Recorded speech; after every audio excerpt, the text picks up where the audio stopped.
Um, Not only am I slightly late, well, I'm late.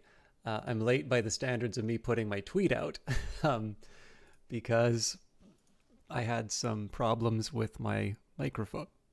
But the fact that you can hear this suggests to me that it's fixed. Unfortunately, I don't have the game up right now. So um, please bear with me 1 second. Oh, crap. Yeah. Curses. Sorry, I need um, I need to figure something out really quick. Okay, excellent. Um, I've almost lost a I almost lost a Mass Effect video in the VODs for things on YouTube. So if you can bear with me a second here, I actually really want to lock that in now.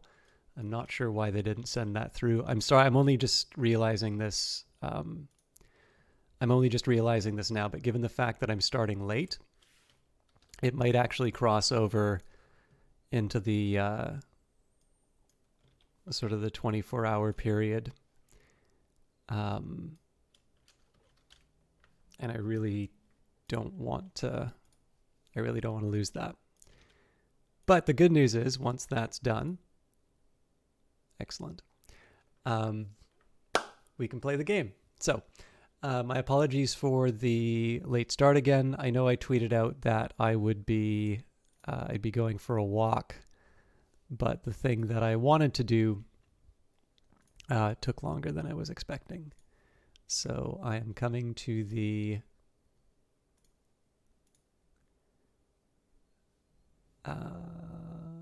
yes, okay. I'm kind of rushing. It doesn't sound like I'm rushing, but I kind of rushed to the computer. I'm still in a little bit of a fog in terms of everything that I was doing, but I hope you're all doing well. I guess it's the weekend. And there we go.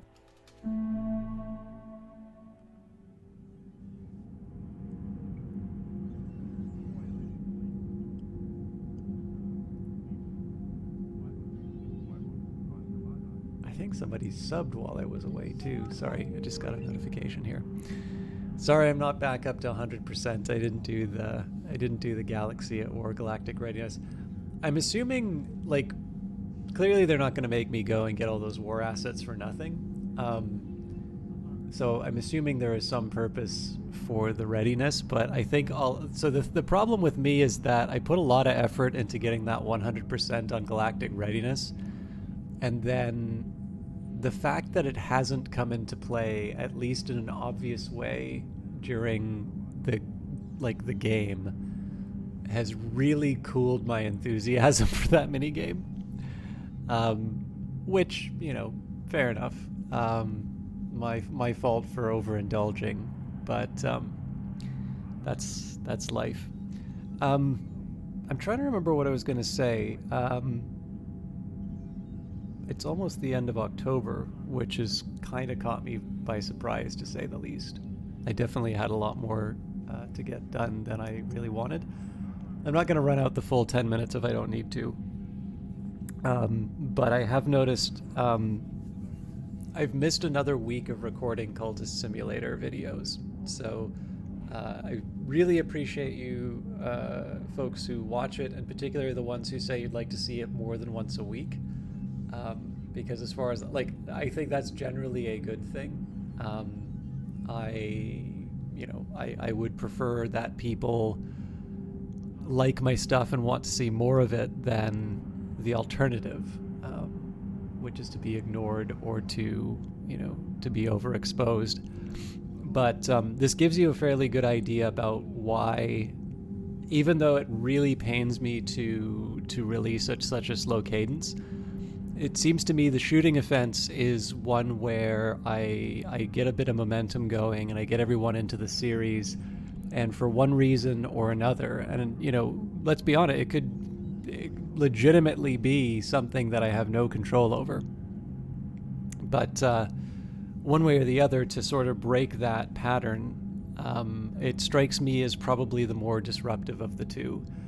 And I appreciate what people are saying about it seeming like maybe I've given up on the series or that, because I know like some of my bedtime videos and that are like, that's a series I kind of wanted to get back to. I just need to find a better way to do them. So it's not like I haven't stopped stuff before completion, but my intention is to see the cultist stuff through to the end. So that's there.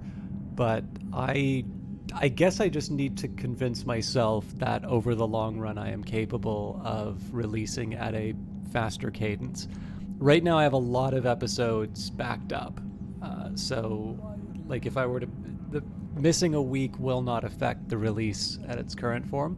But even if I do 2 episodes a week, all of a sudden I've cut that runway in half. And if I were to extend it to that, then I also have the expectation that I'm going to continue releasing at that cadence. And so all of a sudden, my ability to generate a sort of a new runway is also in question. That's what I've been learning with the Elder Scrolls Morrowind episodes. I have not been able to bring myself to record 2 of those things in a row to give myself my 1 week grace again, and it's been really hard. Anyways, this all sounds so grim. I don't know, I'm just feeling a little tired, so I think I just needed to talk it out a little bit before I jump into the game. But this will be especially tedious, not just for the people watching the VOD, but even the people in chat, because I'm not talking about friendly, happy stuff. It's the weekend, and I had a strawberry pie, which actually wasn't that good, but... and it's like one of those individual pies, not like a real pie, but it's strawberry, so that's something good. And I also have a coffee, so that will also perk me up. Oh, and I'm reading more. So I don't do this sort of stuff on stream a whole lot, but I'd like to try and find a way to encourage the people who watch my stuff to read more. Okay, actually, this is how I'm going to spend 2.5. I am going to make it the 10 minutes and spend the last 2.5 minutes, because this is something that's been on my mind for a while, and I want to see how I can do it. Like, the thing that I would like to do more than anything, and I know I have a small audience, and so it's not like a big change the world sort of a thing. I just think it's about cultivating a particular, I don't know, ideal. Like, there are ways I'd like to behave and ways that I actually do behave, and when I fall short of that, I'm able to, say to myself, I messed up, but I have an idea about how that should have looked. One of those things is reading. And I think one of the reasons for my insistence on this is that I've followed a lot of my social media. I've seen people unfollow me due to certain associations. I've seen people get really upset over people, talking about certain political figures. This is the world we live in, and it's to a certain extent been here for a very long time, I think. It's maybe got some of its more overt manifestations, I guess, in the past couple of years, but I think to a certain extent the seeds for this have been around for a while, and it's not a solution to everything, but I definitely feel like a lack of context and potentially sometimes a lack of curiosity has led us to adopt a particular point of view. Like, so I'm going to attack this from a different direction, actually. I probably seem like the sort of person who would really like to watch educational videos on YouTube. There's a couple of specific ones that I'm thinking of, but usually my style is not to speak ill specifically of a given content creator, because there's no need, right? I can illustrate the I can usually illustrate the point without talking about the individual. Thing is, I'm actually not really fond of a lot of those videos. My apologies if that's something that speaks to you. I think generally gaining understanding of things is better than not. But the challenge I have with those is that I sometimes question how much understanding is really being brought over. Because to a certain extent, I definitely think there is a heavy deal of confirmation that goes on. I think it's very easy to regurgitate something that you've picked up from a video. But that's very different from the sort of thing that really got me into, I don't know, education in general. My background is basically, I did okay in high school for a while. And then I knew I was going to be working in film. And like to a certain degree that I had a bit of talent for. I was a bit lucky in the sense that my video production teacher in high school used to be an actor in the Vancouver film industry. And he said to my dad, you know, if he wants to go and do film, like, let him have the shot. Like, it's not just some I want to go to Hollywood thing. Like, he can do this. Obviously, too, I'm talking about in a technical sense. I'm not an actor or anything like that. Now, that had a double... So, that wasn't universally good for me. Because I definitely became quite undisciplined in things that I didn't think would be fueling my, my film career. And I think, especially for my later grades, which are the ones that really matter for university, I kind of had this conception of myself that I was not particularly clever. I could get stuff done, but I didn't consider myself as possessing any kind of unique intelligence. And when I moved to Vancouver and my music player broke down, I didn't have any money for a replacement. And so out of sheer desperation, so this isn't immediately after Vancouver, this is after I've been living here for a while, living there for a while. But I, in sheer desperation, went to the library to get something for my very long commute on the train. And I guess this is probably laziness on my part, but the philosophy section was on like the lowest floor that had books. And I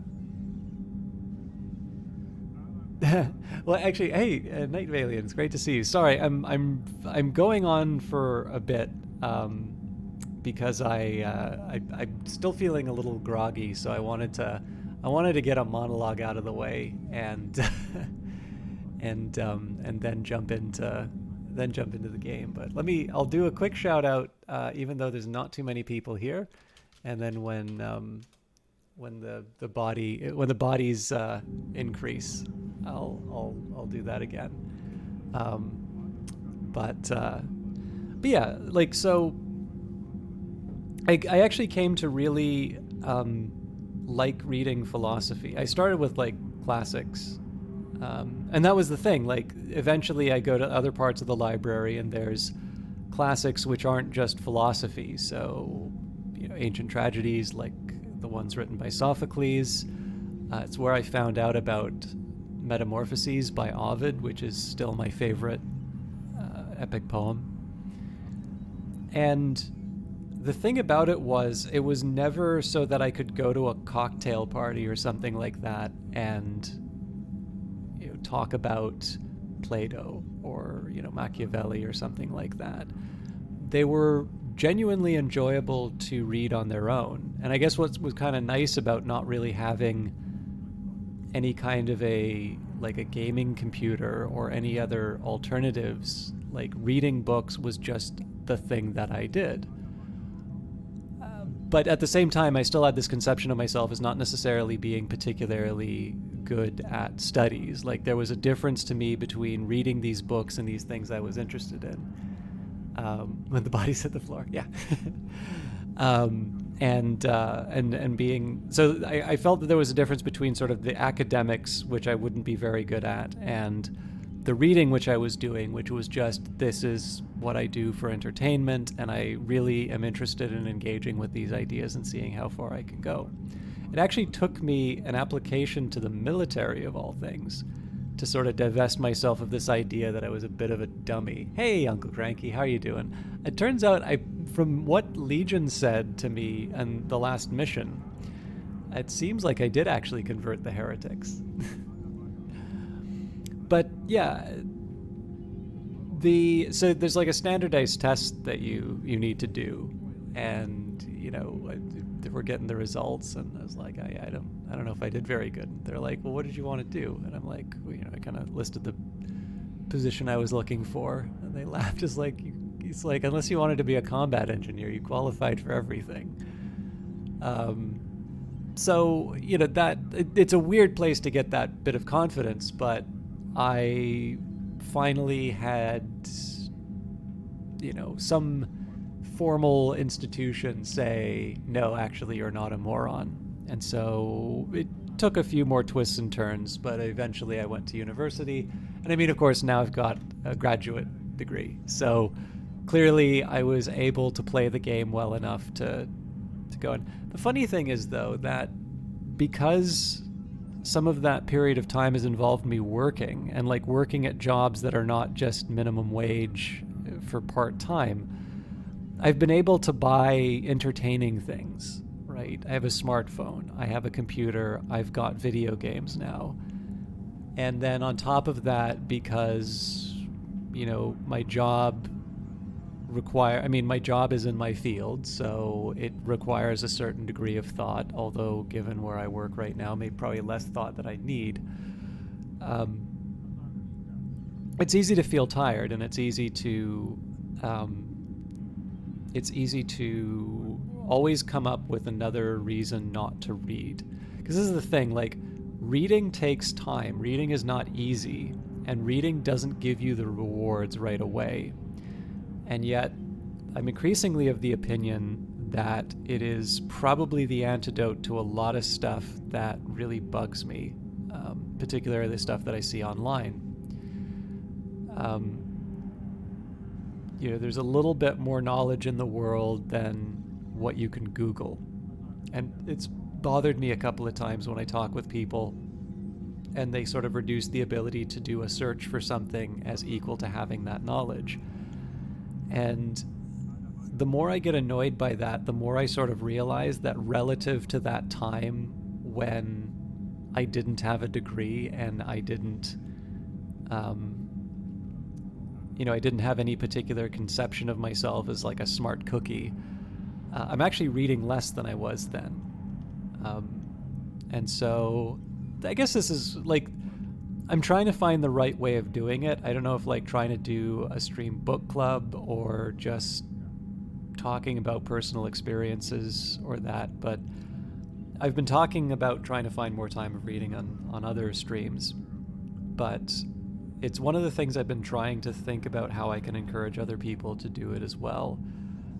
Because in the end, like, for so much of our history, we've read, and that is how we kind of get this body of knowledge. And then I keep reading, like, everybody's history that they talk about is like post World War II. It's like everything before that didn't exist.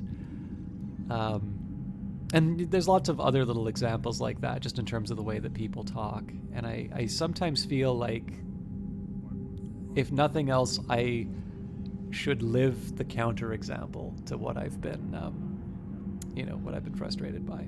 So I've been trying to find more time to read, and I encourage you, however you do it, for whatever period of time. Although I actually, my goal right now is to actually sit myself down for an extended period of time and read, like, uninterrupted. But for trying to do it, it's been very enriching, but it's also very difficult. And I've been trying to encourage people to try and do that more. Anyways, I can't believe I spent 20 minutes rambling. I probably lost the point. I don't know if I've lost Night Valiant and Uncle Cranky, but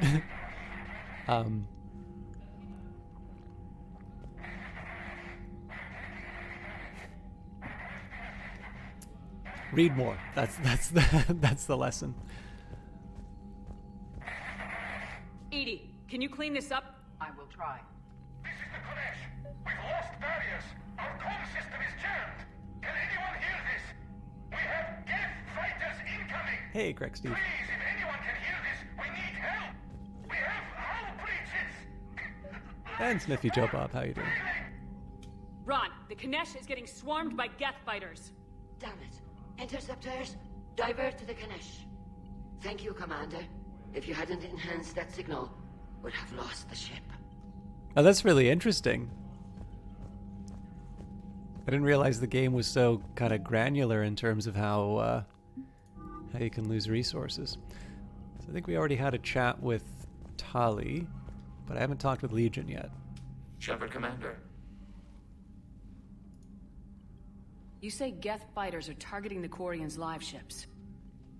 Hostile Geth fighter squadrons intend to breach the live ship's defenses. The assigned squadrons are networked to a server on Rannoch. If the live ships are damaged, the creators will lose armaments, provisions, people. So we destroy the server? No, Geth programs would transfer to alternate servers. They are only vulnerable through direct interface. Removing Geth from this server will prevent significant creator deaths. We will accompany you on this mission. Actually, I should have asked Night Valiant, did you start Manifold Garden yet? Back on the Dreadnought, you mentioned Geth heretics. What exactly happened to them after we blew up that satellite? Rewriting the heretics increased the number of Geth allied with the old machines. This has resulted in a greater number of hostile Geth platforms. So you're saying it was a mistake? It has put us at a tactical disadvantage. This was not a foreseen outcome, but we cannot change a decision once it is made. Do you harbor regrets about rewriting the heretics? The Quarians hit first. If we get rid of the Reaper's signal, maybe this war doesn't have to end with everyone destroyed. An interesting notion. Most organics would not hold on to ideals of peace for so long. The Geth have fought the Quarians before. What made this different? The Geth were building a megastructure to house all Geth, store all memories. It was to end our isolation from each other. And the Quarian flotilla attacked it. Yes. A significant amount of programs were installed when creators began bombing. We did not have sufficient surplus hardware to save them all. Some programs could not be recovered. Is that what made the Geth desperate enough to work for the Reapers? Yes. Imagine that for every one of your people lost on Earth, your own intelligence dimmed. The Creator's attack narrowed the Geth's perspective. Self-preservation took precedence. You were afraid you'd be wiped out. We do not experience fear as you would, but we have no desire to be exterminated. Even if the Reapers cost the Geth free will? That is evidently an acceptable trade. What'd you do after you left the Normandy? Our physical platform returned to the Geth consensus beyond the Perseus Veil. Data gathered during our mission confirmed that the old machine's return was imminent. We planned for war. So the Geth believed your proof that the Reapers were coming back? Of course. That must have been nice. The Geth were the good guys all along. We'll talk later. We will remain here. All right, let's see if Tali has anything to say about... I haven't heard any news about that Reaper base. Hopefully they'll give us a target soon. So how did you end up back with your fleet, Tali? When the war started, the Admiralty Board asked for my help. I had more recent contact with the Geth than most of my people. They hadn't filled the spot on the board left by my father. I was invited in. It's just a technicality. I'm far too young to be a real admiral. I think Ron says something off of that. Don't sell yourself short, Tali. The board needed your expertise. You needed the authority that comes with rank. Talk to you later, Tali. Sure. Alright, so I'm pretty sure we just go straight to a new Quarian mission. It sounds like there's more than one. But it's tough to only fight Geth when the Reapers have taken half the galaxy. Without the fleet, we lose our supply lines. Lose your supply lines, you lose the war every time. Commander, we've got reports of trouble at a Turian fuel depot on Sione. I've updated the galaxy map. I've added the Quarian fleet's combat data to ours. They've got amazing technical coverage. They might even have the Solarians beat for strategic processing capability. Commander? The cure from Malin Helpern. Commander Shepard, I just heard the news that you cured the Genophage and that some of the females from my experiments were involved. I can't tell you how good this makes me feel. There hasn't been an hour that I've not thought about what happened on Tuchanka, and I wondered if I did the right thing. This news validates all the pain my experiments caused. I hope one day to meet the females again and ask for their forgiveness. After you convinced Dr. Solis to spare me, I took his advice and opened a clinic on Omega. I thought that it would help make amends for whatever suffering I caused. I had to leave when word got back to Clan Weirlock that they put a bounty on my head for failing to deliver a cure. Maybe now they'll leave me alone. I guess this is the second time you've saved my life, Commander. With sincere appreciation, Malin Helpern. And important from Miranda Lawson. Shepard, I have something important to tell you. I need to do this in person. Can you meet me in the Commons? I'll send a nav point. No vids this time. I promise.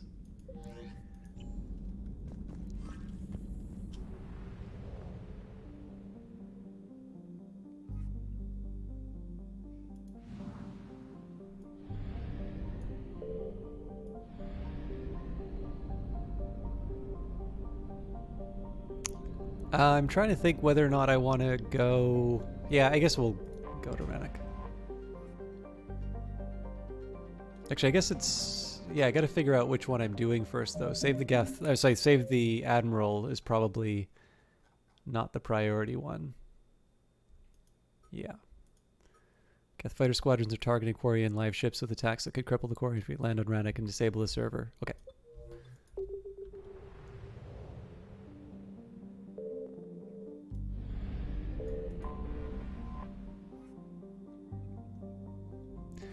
Although its orange sun is only about 90% of the mass of Sol and half as luminous, Rannoch is arid by Earth standards because it formed closer to its star and has slightly less ocean coverage. Photosynthetic life is concentrated around rivers and oceans with large expanses of desert in between. The importance of plant life and shade in ancient Quarian culture is evidenced in the translation of Rannoch's name, Walled Garden. To starship sensors, the most obvious feature of the Quarian homeworld is the numerous heat sources in orbit. Thousands of Geth space stations watch over the planet. Somewhere in this artificial swarm of constructors lurks the Geth Armada, waiting for its moment to counterattack. Population unknown, Quarian estimates on the number of Geth range from tens of millions to single-digit billions. Estimates of number of Geth consciousness stored in servers are far higher. Orbital distance, 0.72 AUs. Orbital period, 0.64 Earth years. Radius, 6,021 kilometers. Day length, 32.3 Earth hours. Atmospheric pressure, 0.93 Earth atmospheres. Surface temperature, 48 degrees Celsius. And a surface gravity of 0.89 G. We'll start with the escape pod. I don't think it matters the order that we do things in, but...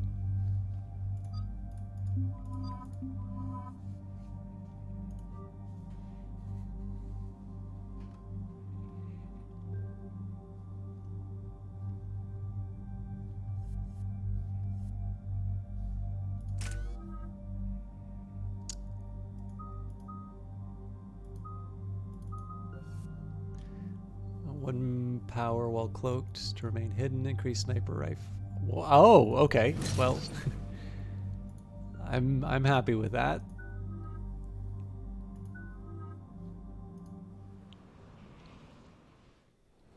Commander Shepard, this is Admiral Zan. Have you reached Salcoris' escape pod? Not yet. What's your status? The civilian fleet has taken significant losses since Salcoris sacrificed his ship to destroy a Geth ground cannon. Searching for their lost admiral is the only thing keeping the captains from panicking. What makes finding the Admiral a priority?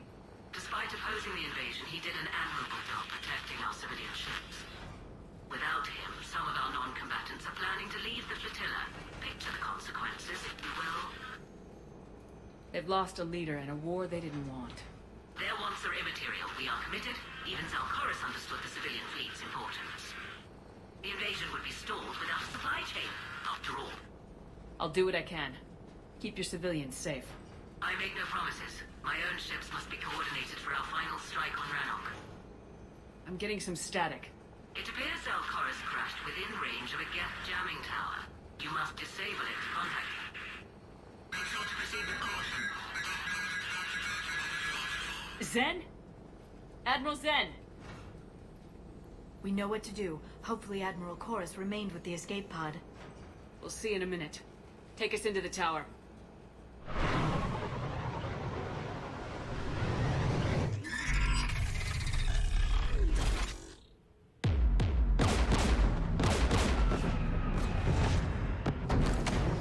We're taking fire.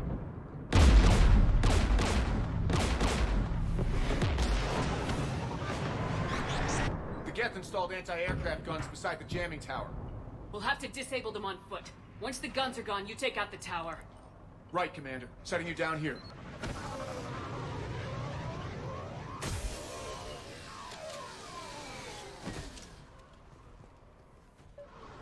My people have been in exile for centuries.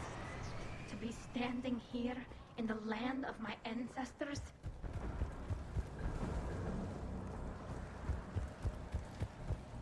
We're getting closer to that jamming tower. I hope the Admiral is alright. There are so many Geth here already. Cleanup crews. The Geth never learned to take survivors.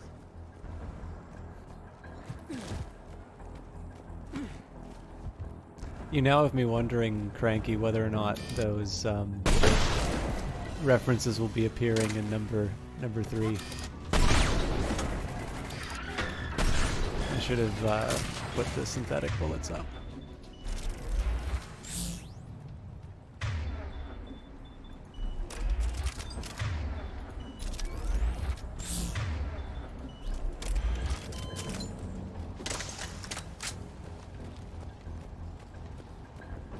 Alright, now we're ready. Shepard. I am I'm not okay. ready. Watch out for more mines. Geth patrolling down there.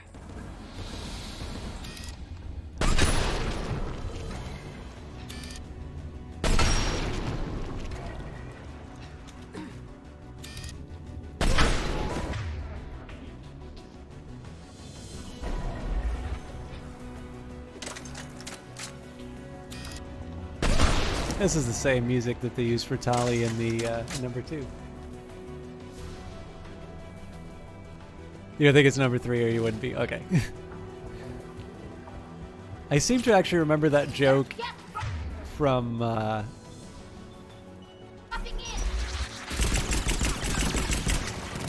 very first time playing it. Which is kind of shameful if that's going to be my first like major impression. Why did I run onto that? I thought it was something to pick up.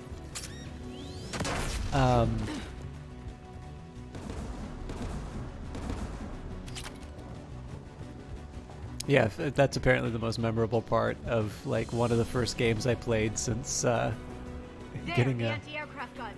computer back.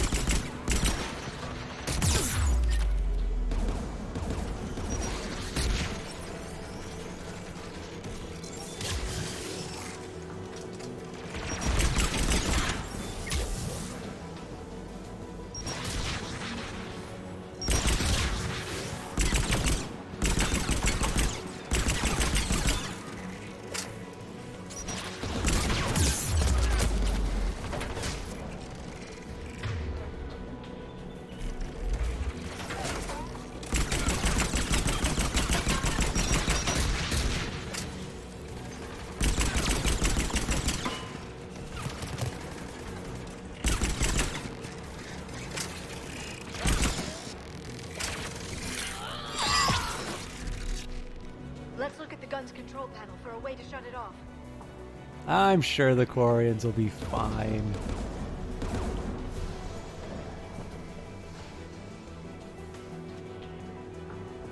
One of us needs to take those AA guns offline.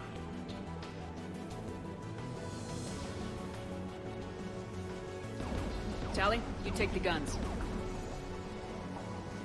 No problem.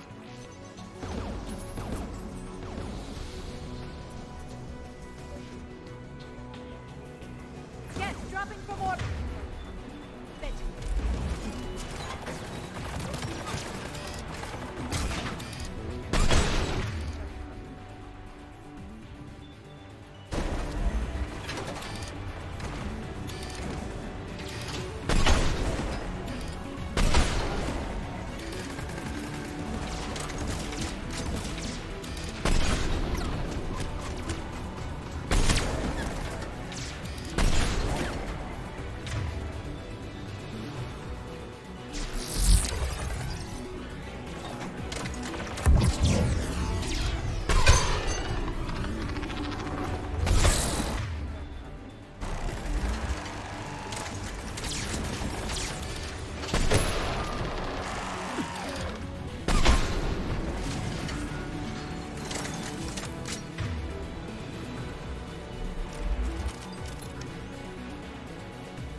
Shut down the tube by the tower.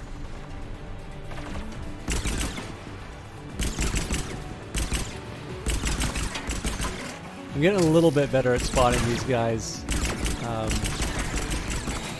Although I suppose the first time I ran into them, I didn't know they existed, so I can be forgiven. I can be forgiven for the first round.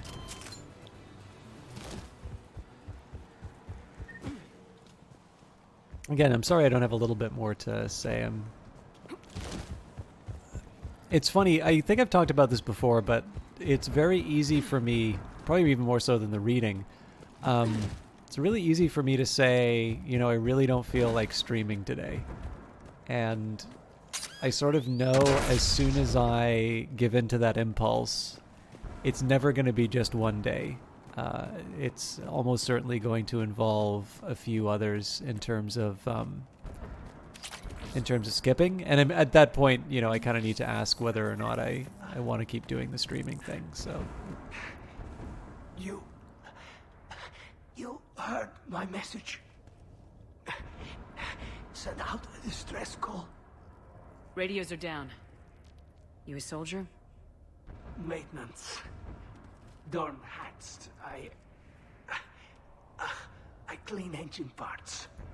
This place is filled with Geth. Should have hidden.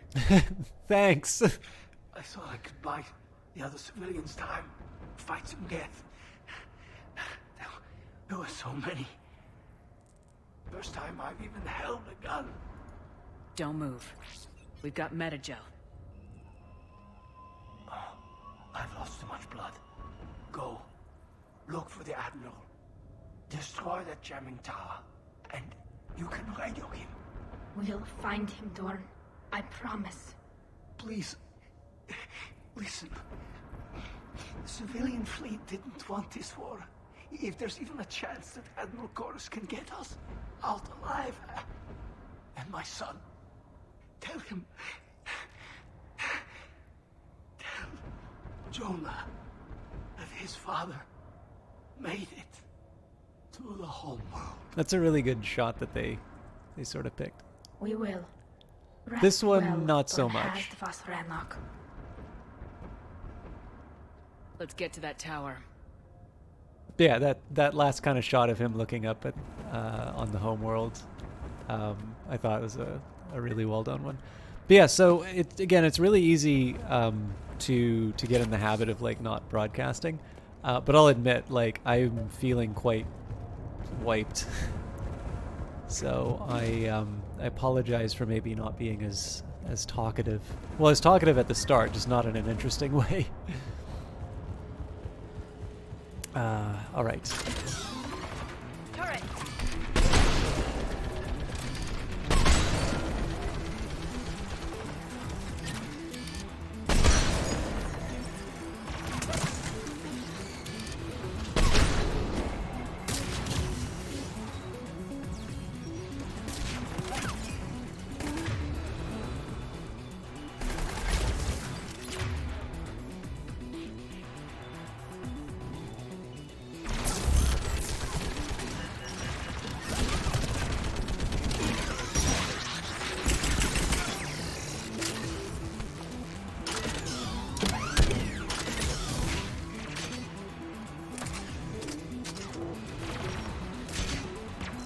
on, get into rage.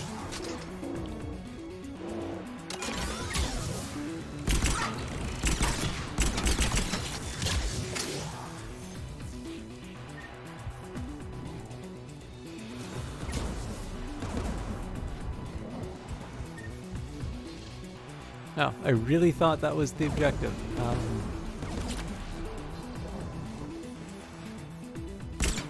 I supposed to shoot it?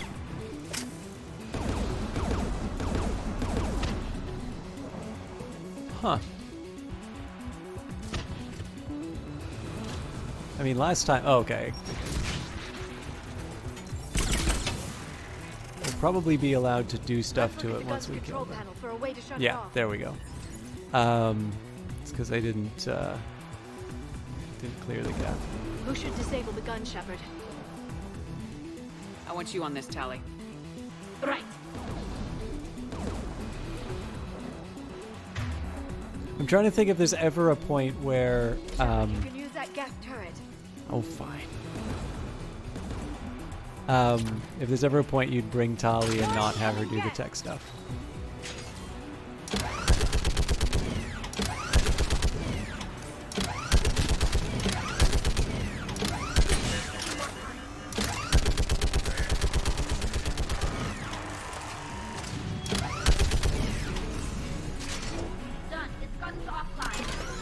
Get the last one. Get at the door.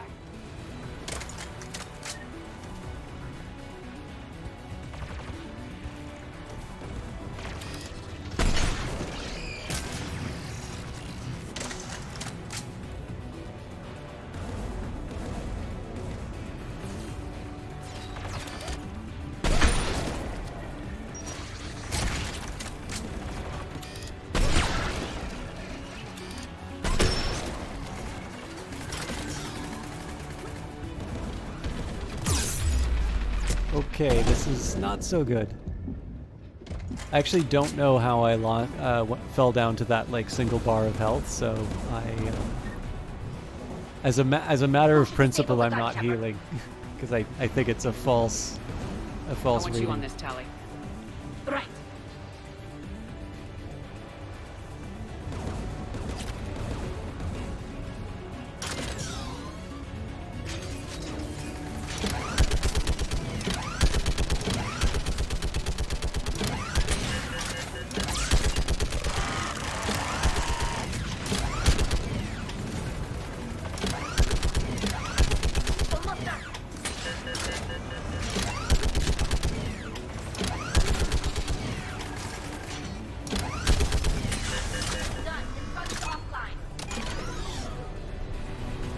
Signal the shuttle.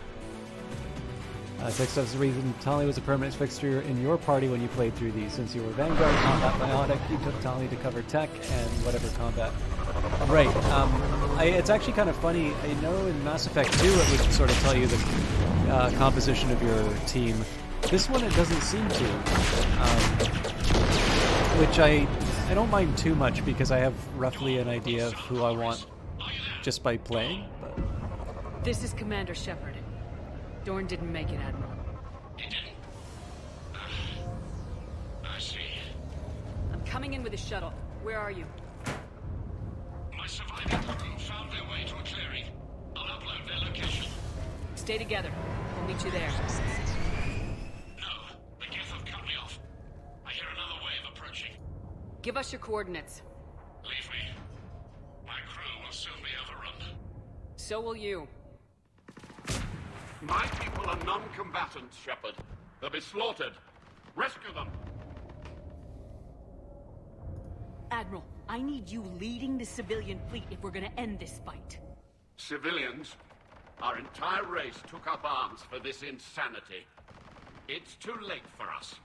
It's only too late if you die down here. You can't possibly think you can stop this war. I don't know. What I do know is that I can't do it without your help.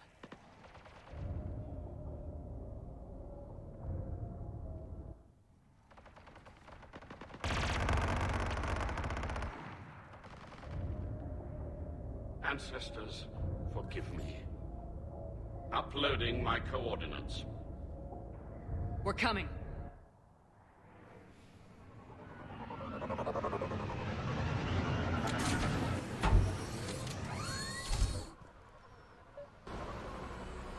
Where's the Admiral? We have to hurry!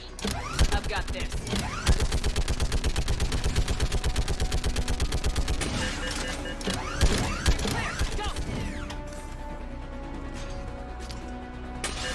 This is just like the start for Far Cry Blood Dragon.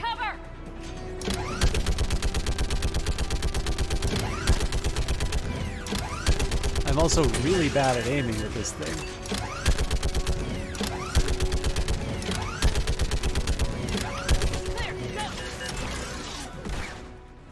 Admiral, come on!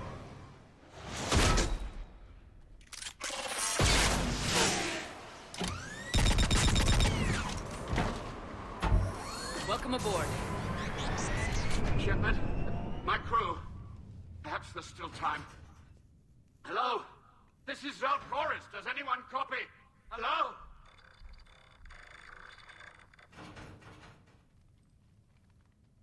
We've got to go.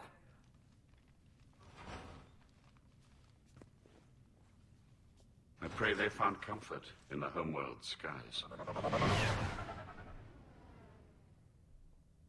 Also, aren't you mandated to be a bad guy if you have a voice like that? Commander, unrest has spread further than I thought. You were right that I return. Have you talked the civilian captains into staying? Yes, they've regrouped into defensive positions around the fleet's core.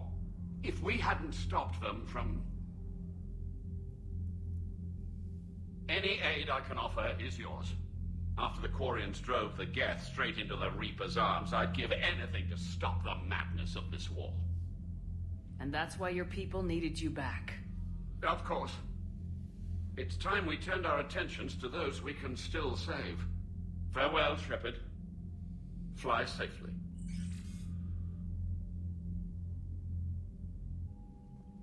Commander, we've located the Reaper base transmitting the local signal. Good. And not a moment too soon. With the Reaper code upgrades, the Geth are tearing the fleet apart. Once the signal is disabled, the Geth will pose no threat to Creator forces. You sound conflicted. While the old machines have unethical purposes, their upgrades have vastly improved our people. Observe. A Geth processing signal. A single unit, I believe. Correct. Now, 10 nearby units networked cooperatively. Now, a single Geth unit with the old machine upgrades. That's a fully evolved AI. Yes. We do not agree with the goals of the old machines, but we find this growth beautiful, indicative of life. Sure, they're more complex, but saying they're alive... They have evolved. They were upgraded. And they will die for it. They allied with the Reapers. To save themselves from you. Whatever the cause, they're with the Reapers. Shepard, Commander, we worked with you. We oppose the Reapers as much as you do. It's a moot point until we take out that base. The surrounding area is heavily fortified, and they have placed jamming towers to prevent orbital targeting. Sounds like we're going in on foot. Admiral Zen developed a laser guidance system that can cut through the jamming. It's synced to the Normandy's targeting computer. So the Normandy launches a precision strike at whatever target I have painted? That ought to do it. Edie, this work for you? Yes, it should enable us to make a precision strike against the Reapers. And anything else in our way. The Geth will quickly reconfigure their jamming towers to neutralize this technology. You should not use it before reaching the base. I've sent the coordinates for the Reaper base. Are we clear to go? That Geth fighter squadron is still tearing through the fleet. Can you hold out? If that fighter squadron isn't taken out, a lot of our ships won't make it. But we'll do what we can. This is your operation, Commander. If you want to strike now, you've got my support. I gave in to your reckless behavior beforehand. The patrol fleet isn't moving. We need to break their flanking attempt to buy our frigates time to make repairs. And then you'll charge off again, like last time. This is different, Ron. Unless we give our ships time to rest, we're gonna lose them. So pull them back. If I withdraw now, the Geth will flank us, and we'll lose any room to maneuver. I need the patrol fleet. I I gave in to your reckless behavior beforehand. Throwing more ships into that mess just puts more lives at risk, Admiral Garrel. Fine. I'll pull back the heavy fleet. And when we're taking fire from both sides, those deaths are on your heads. Thank you, Commander. It's difficult to keep him in line.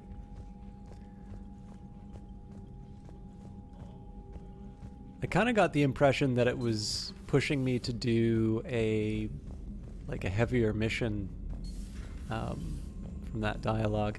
I'll say that previous mission I actually kind of liked just because it was short. Like Commander, Dr. Chakwas sent word that she'd like to speak with you down in the med bay. All right. I hope we can help the Quarians. Looking at them, they're like us if we fail. We won't fail. Damn right we won't. So given the fact that they want to talk with, or Dr. Chakwas would like a word with me, I'll go and do my patrol through all the different areas. But yeah, like I think. Man, those Quarian admirals are intimidating. And if you get nervous, you can't even imagine them naked because, like, who knows? Is a tentacle monster under there? What is that? What's under there? I think one of the things that I'm kind of appreciating a little bit more about games are when they like say what they have to say and get out. You know, it was fun to shoot some Geth for a little bit.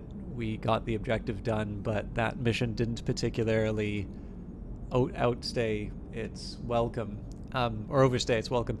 And I think that might be because there's more than one mission on Run, or not Run. Sorry, that's the Admiral's name on what's the name?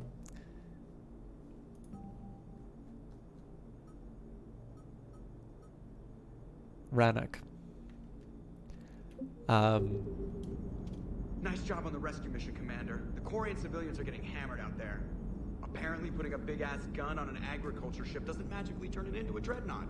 Who knew? You don't agree. Commander? I stepped on the dialogue again.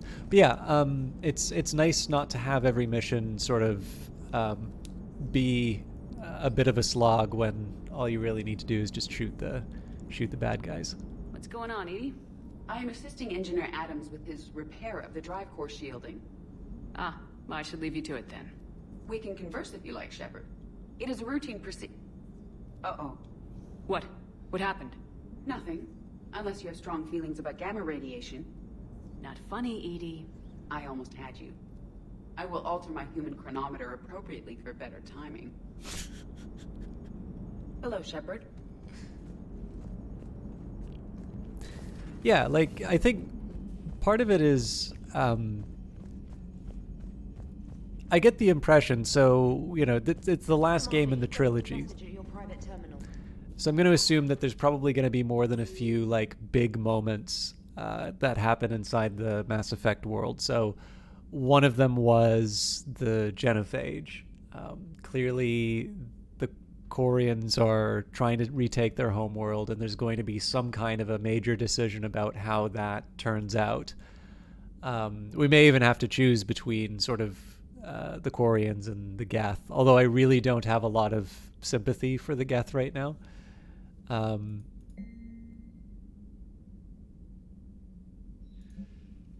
My cousin Dorn, Naftil Ves Gergult, Commander Shepard, the civilian fleet is grateful that you have returned our admiral to us. I mourn those who fell on the homeworld, but Zalcoris stopped many vessels from flying past the waiting guns of the Geth. The admiral told me you met my cousin Dorn Hazd on Rannoch. It means much to me that Dorn was not alone when he passed. Thank you, Commander, for all that you have done. Yours most sincerely, Captain Naftil Ves Gergult.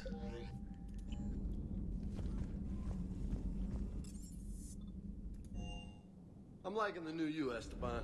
It's about time you loosened up a little. Not sure how drinking mezcal late into the night makes me a better crewman. How does it not? Gives you heart. You need heart to fight this kind of war. A heartburn, maybe. Seriously, could we at least get some decent tequila? Hey, you're the procurement specialist. Set us up. You know, next time we're at the Citadel, I think I might hit a nightclub. You should join me. Commander, you flew that Geth fighter out of the Dreadnought? Actually, Legion did the piloting. I was stuck in a storage compartment with my squad. Would have loved more time with that ship. Too bad we sent it to Hackett's team so quickly. I've got to say, I enjoyed that last mission on Rannoch. Yeah, pit him against a defenseless jamming tower, and Esteban here feels like a big man. Hey, the Kodiak is a transport, not a fighter. It's for dropping jarheads like you into hot zones. And if you stow the attitude, it might even be for picking you up again. Is everything okay, Shepard? Ma'am?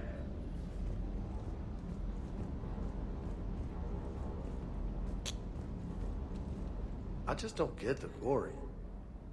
I really just do not get them. Hey. Hey.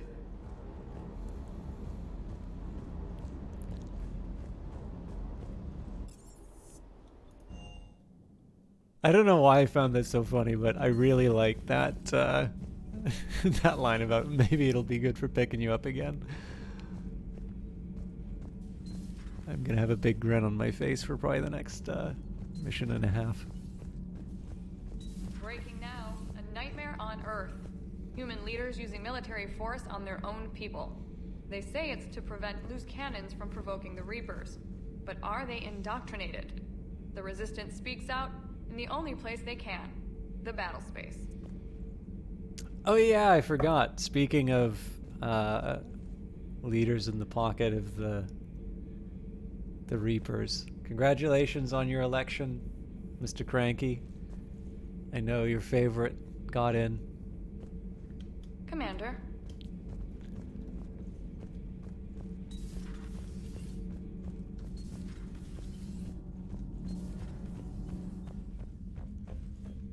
Apparently you will also have Valve there if Mr. Newell has his way.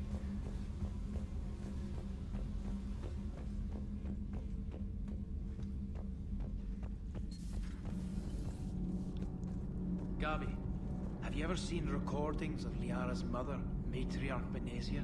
Yes? What about her? And remember Samara, the Asari Justica? Where are you going with this, Kenneth? Have you noticed that older Asari women seem to be a bit more ample? Do you think they just keep growing? Kenneth!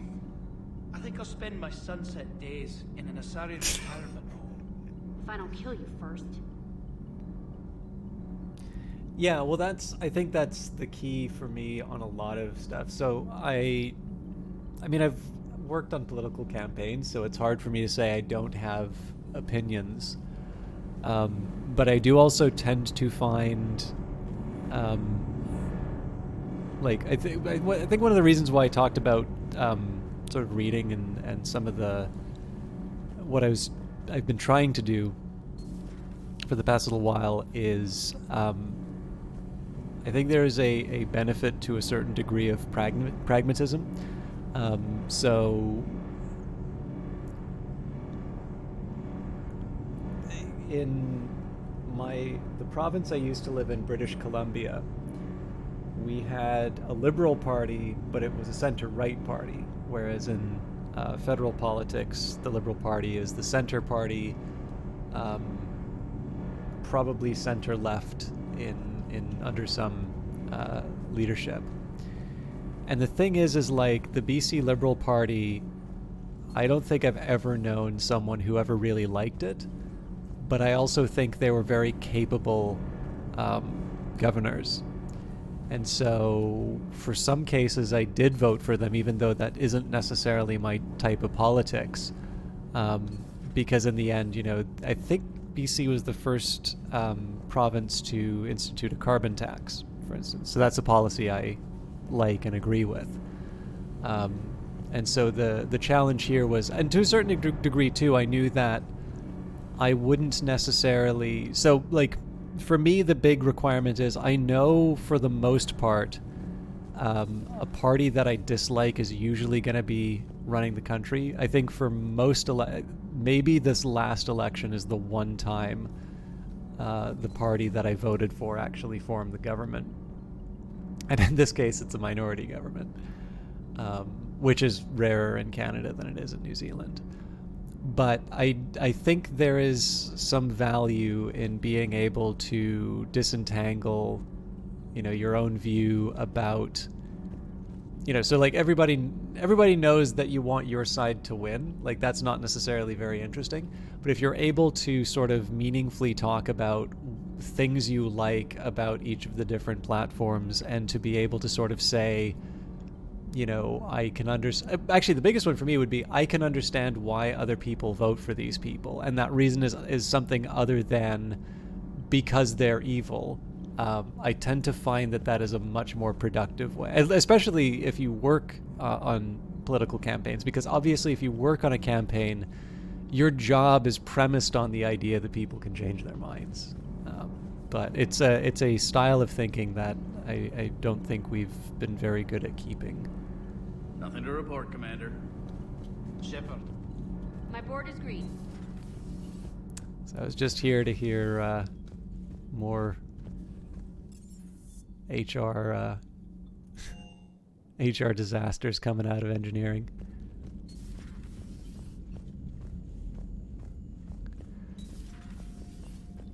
Heard about what happened down there, Commander.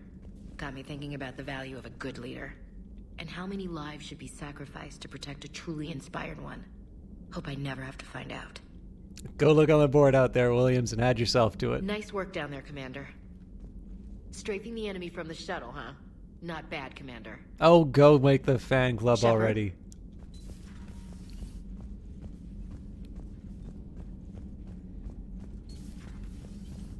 So I'm assuming I'm going to find Javik in the in this room.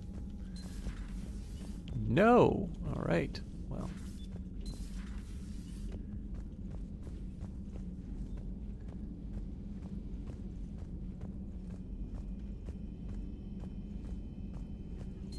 There is new information on the private messages terminal.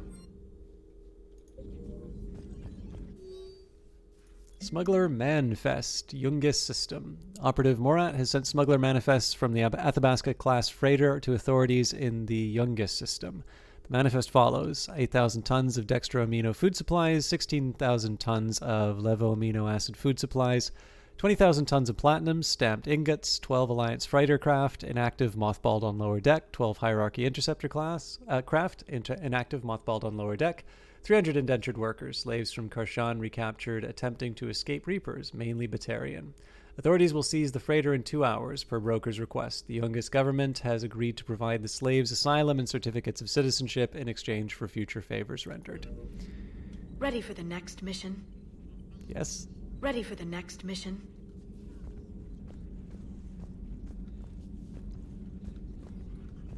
Okay, sadly I can't make them spin around like last time.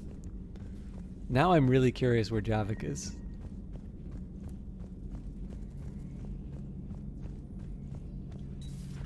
Dad?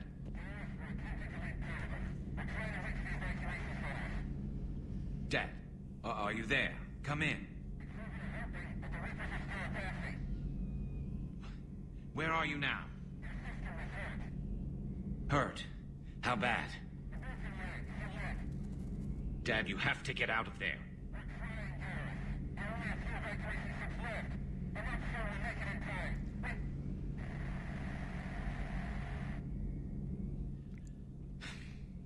Spirits. Please, watch over them. Let me see them again. How's it going, Garrus? Shepard, you just knew the Geth would figure into this war somehow. Because Reapers weren't enough.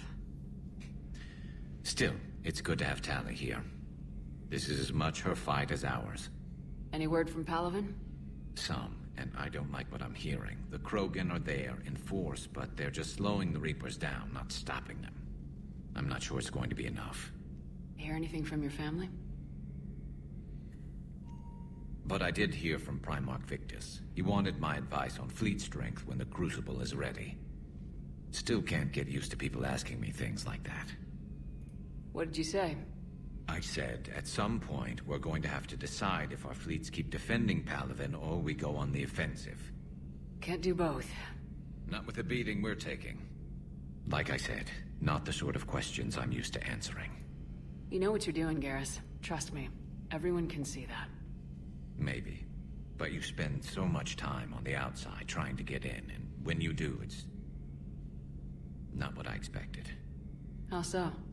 All the questions, and every one of them with a million lives riding on the answer. You do the best you can with what you know. It's no different than your days at CSEC. You're right. Though I'm starting to understand why the galaxy needs cold-hearted dictators every now and then. They get things done. They don't give a damn about the consequences. Suppose that's what it's going to take, Shepard. The ruthless calculus of war. 10 billion people over here die, so 20 billion over there can live. Are we up for that? Are you? If we reduce this war to arithmetic, we're no better than Reapers. A nice sentiment. Let's hope we can live by it.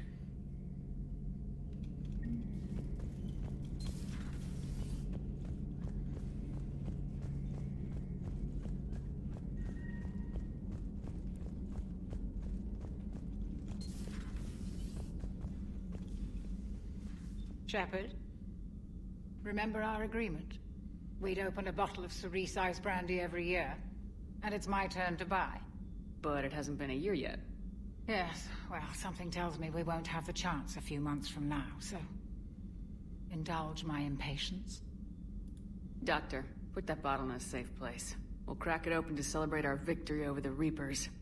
Admire your optimism, and I'll look forward to the day we can share it. Till then. How does she do that? It's nice to have Tally back. I've made sure we're well stocked with dextro-based antibiotics and antihistamines. No crew health issues to report. You sure there might be somebody you cut in half that you need to look at? No crew health issues to report. All right. I'm actually really weirded out by where Javik is now.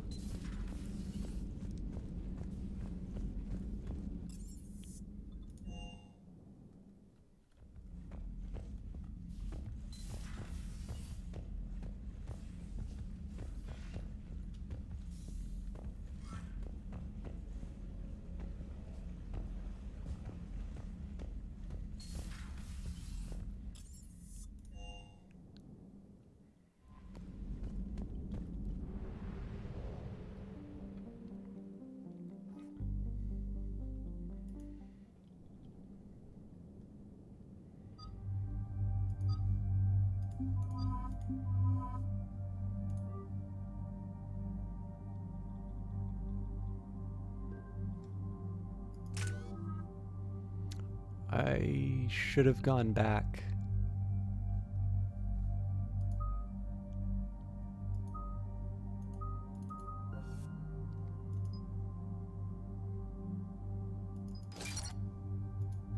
I did pick up a new weapon, which might have been Commander, it is as we feared. with it. Gas squadrons have begun massing on a path to intercept our live ships.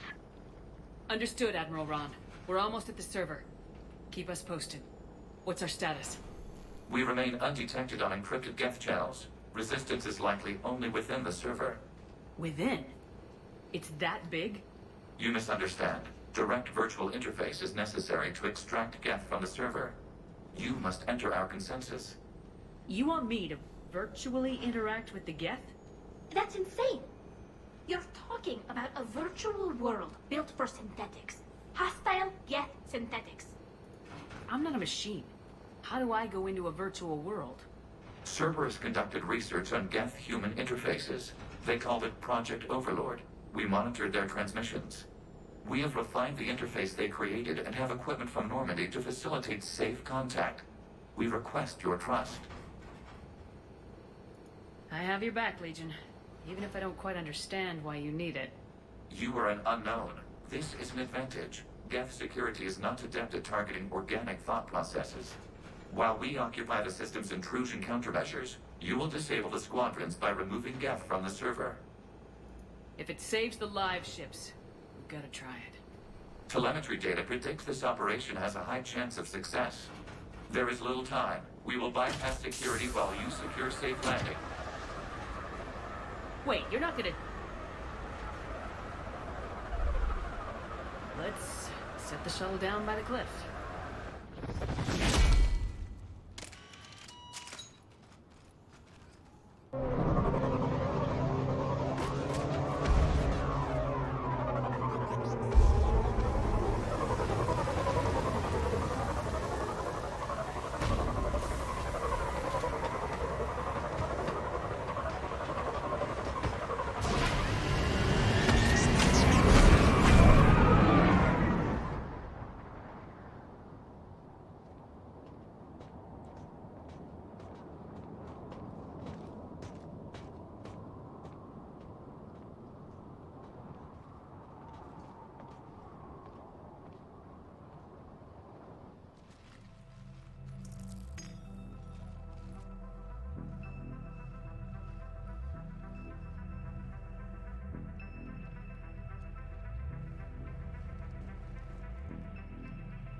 This is it? Yes. Hostile Geth fighter squadrons are networked to this server. Due to restricted resources, it is best if you connect alone.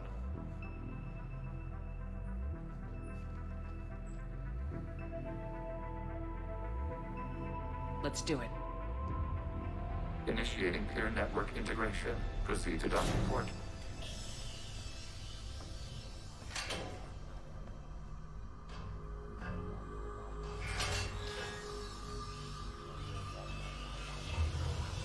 Mapping to consensus. Remain still. And Shepard is liquefied, and that's the end of the Shepard game. Commander, excess movement during an upload is discouraged.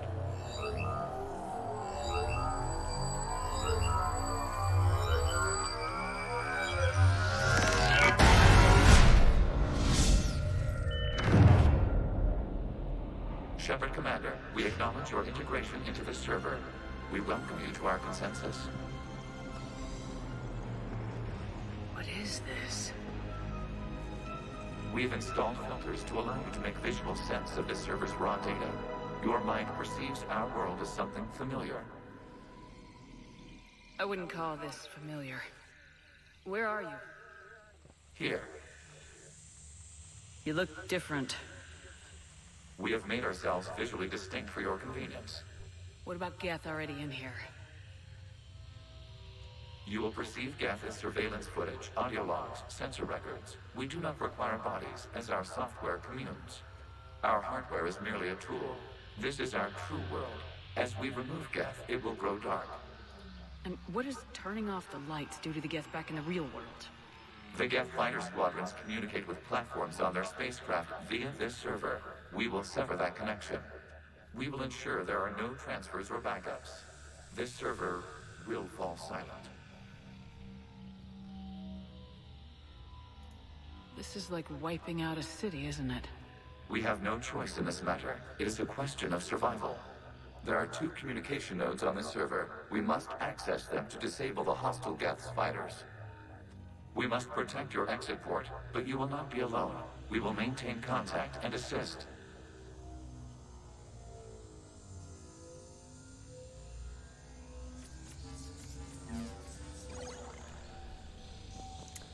I was going to say something. So this is a neat idea for a mission, but I was just thinking, like, the offer that Legion gave me is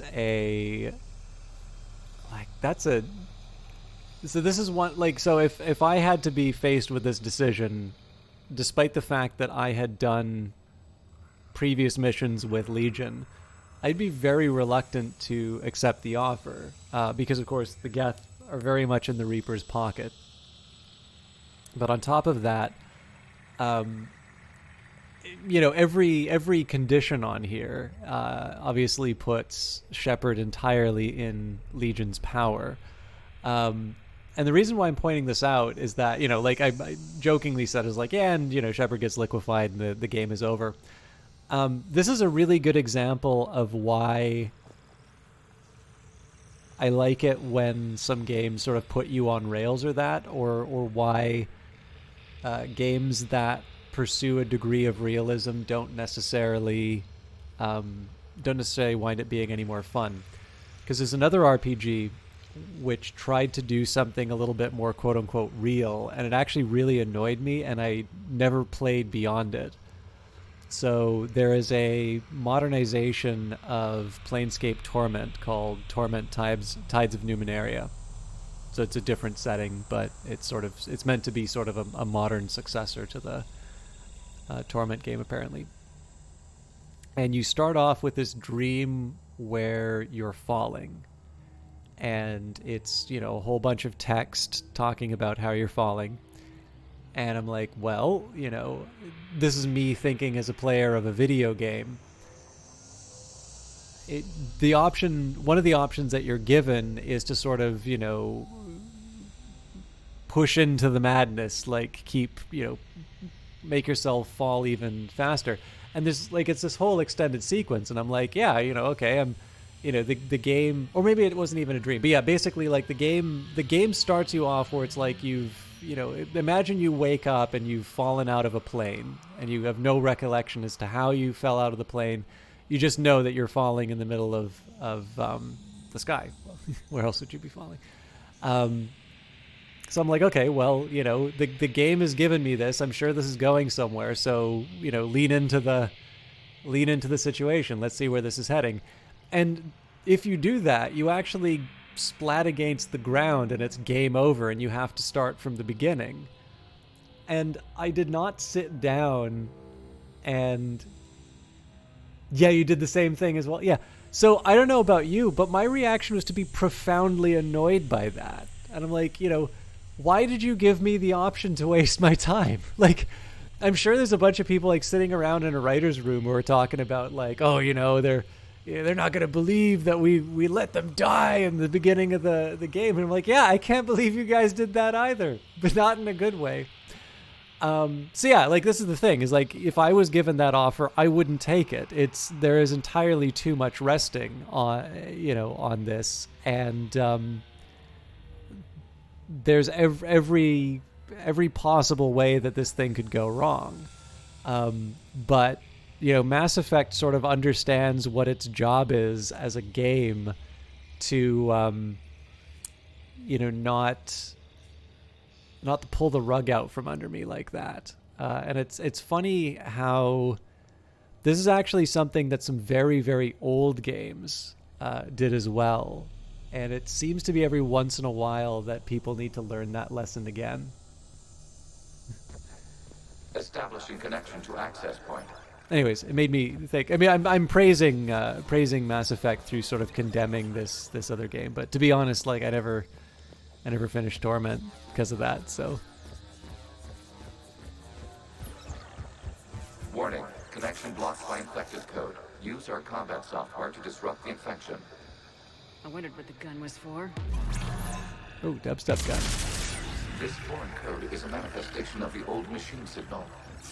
You're surprised the Reapers are all over your servers? We did not anticipate such extensive infection.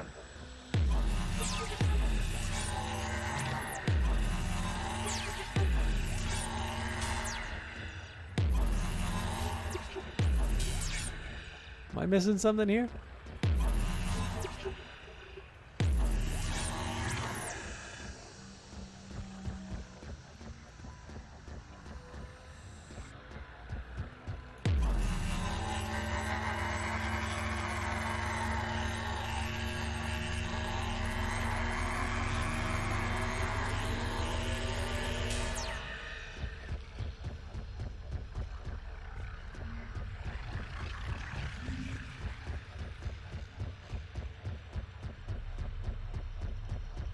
The good news is, it sounds kind of neat.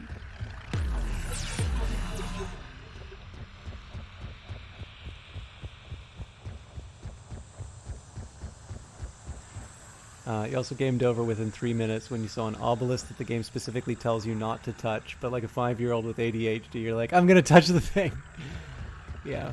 I mean, and sometimes in those ones where the game sort of warns you, I'm a little bit more okay with that, because it's like, well, you've given... okay, that's what I got wrong. The Catwoman walking away and leaving Batman to die in one of the Arkham games. Quick game over, but a legitimate choice. Yeah, so it's like it's a tricky one in some cases, because like I don't want to, as with most things, right? I don't necessarily want to be a purist for no reason. Like there can be some fun moments where, like I feel like if the game sort of telegraphs to you the consequences of your actions, I'm not entirely sure you can then sort of turn around and... So now that I know you can blow this stuff up. I'm sure this explained it properly at some point, but...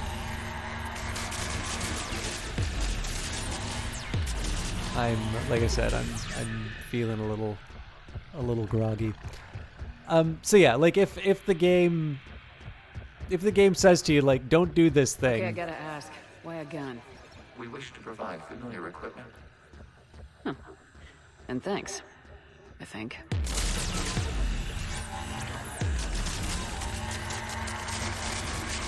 And you sort of test the game to see whether or not it's gonna like it's going to do the bad thing that it's threatening. I sort of think it's wrong for me to turn around and say, why did you give me the option to do that?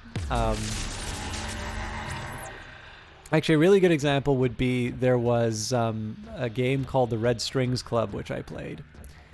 And there was a scene where I could sort of... Somebody with a gun was threatening the character, and you had an option to provoke him and sort of say, go ahead, pull the trigger, go ahead and do it. And like really like commit to the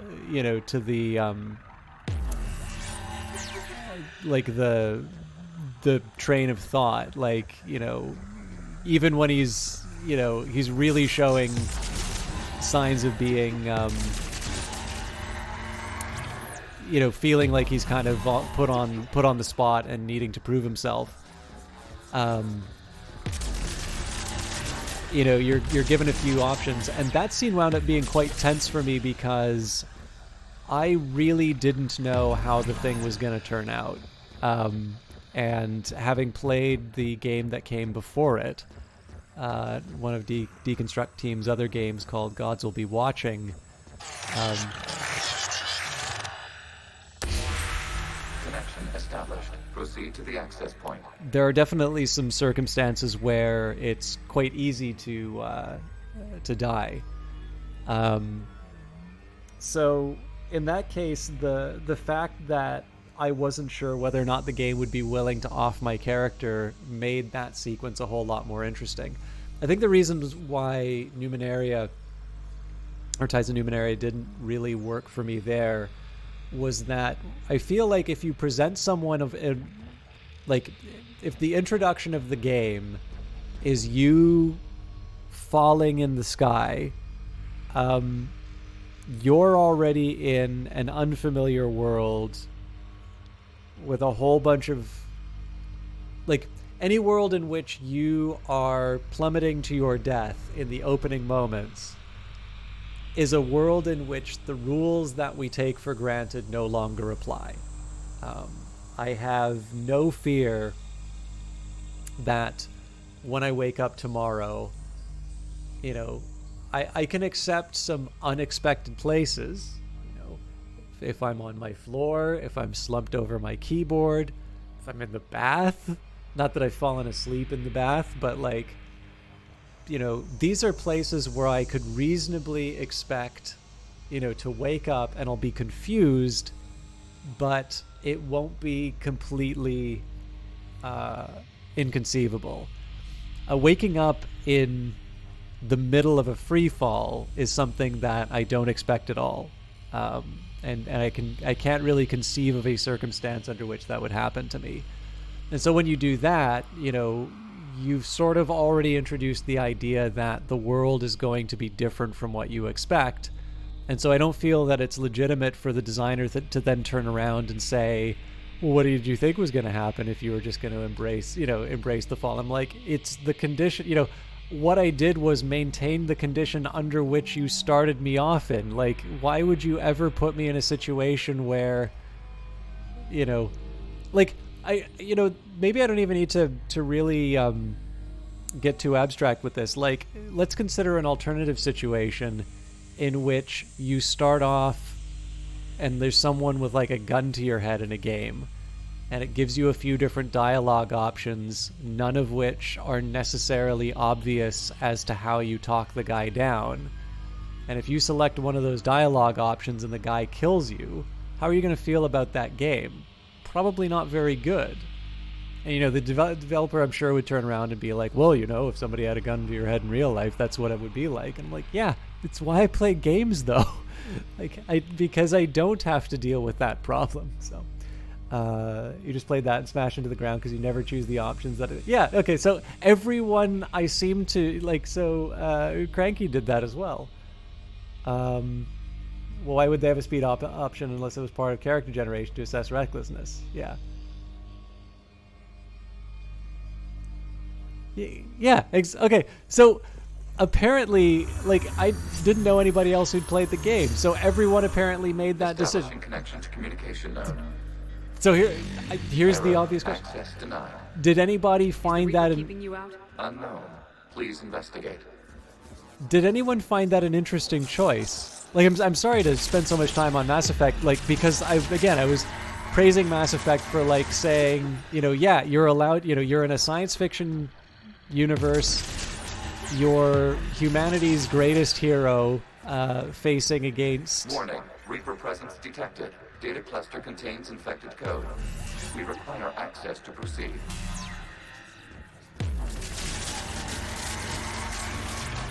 You know, facing the greatest threat the galaxy has ever seen, you're allowed to do some crazy stuff because it's a science fiction game and you want to see crazy stuff. It's also maybe not the sort of thing you would expect from a hero to, like, sort of shy away from danger. A Reaper code fragment. Let's see if I can take it along with me. Well, I mean, getting an achievement for it can just be like a marker for someone to say, like, I'm assuming probably that's so that, you know, people can have the kind of conversation that we're having right now. It's like, oh, you got the slam into the ground moment too. Accessing data cluster. What is this? Data clusters contain historical data. Your connection permits streaming of information from our archives.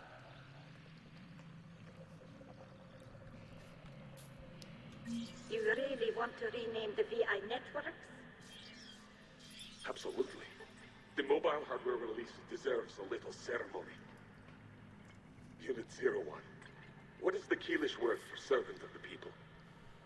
The word is Geth, Creator Zahak. Yes. Very good.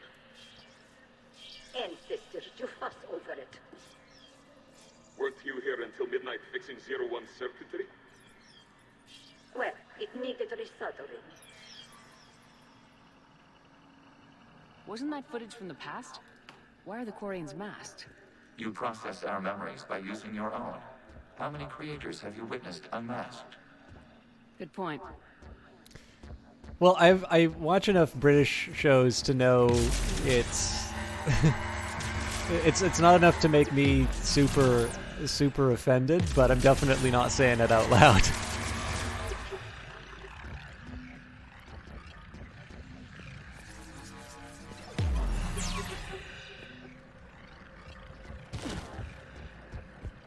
Anyways, I'm sorry. I'm spending a lot of time talking about stuff that's not really this mission. This is actually a pretty neat mission. He says flatly as he runs through the environment, but...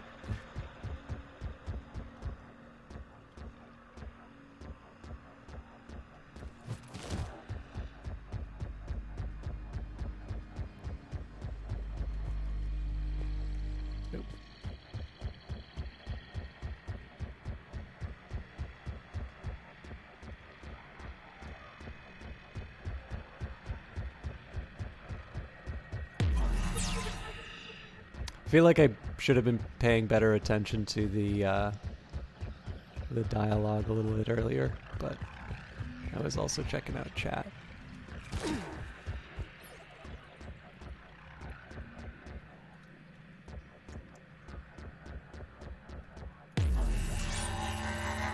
Huh.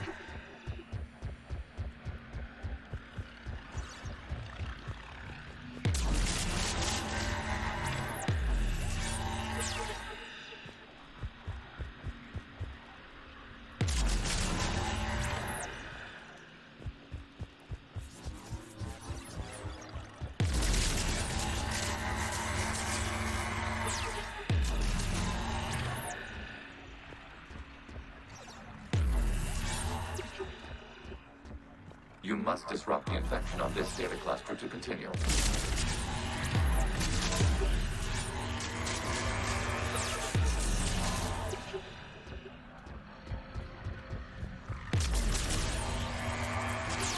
I'll admit, some of this is not even... I don't know if I'm supposed to get rid of all of the yellow stalks, but it is kind of fun to just carve these things up. for the number of times Cranky's mentioning Minecraft, I have not really played the game all that much. I do finally own it, but I haven't had the opportunity to destroy blocks in the name of entertainment. Having not played Mass Effect... Oh, sorry. My bad. You just came into saying you're halfway through. You're not even sure what brought it up in Mass Effect 3. Oh, so it was just the fact that... it's the fact that I... so, like, there's the setup for this mission has Legion making a number of very big asks of you. So, like, basically, we're going into the Matrix, and he's like, okay, and it'll be, you know, there's going to be a Reaper presence, and it's really important that you go in alone. It's one of these ones where I'm like, you know, if I were to be given this option, you know, as humanity's great savior, I would not, like, I cannot think of a set of circumstances under which I'd be willing to take on that risk, right? Not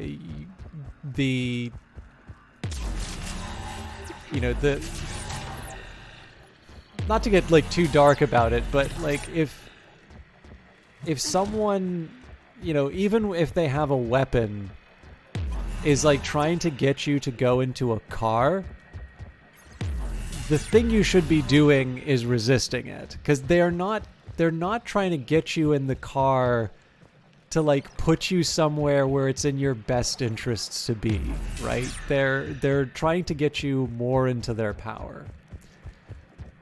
So, like, logically, there's no possible reason for me to actually do what Legion is saying. This data cluster contains information timestamped 290 years ago. But, you know, in the game, you know, I want to see where this thing is going, because it's a science fiction game. I want to see some pretty crazy things.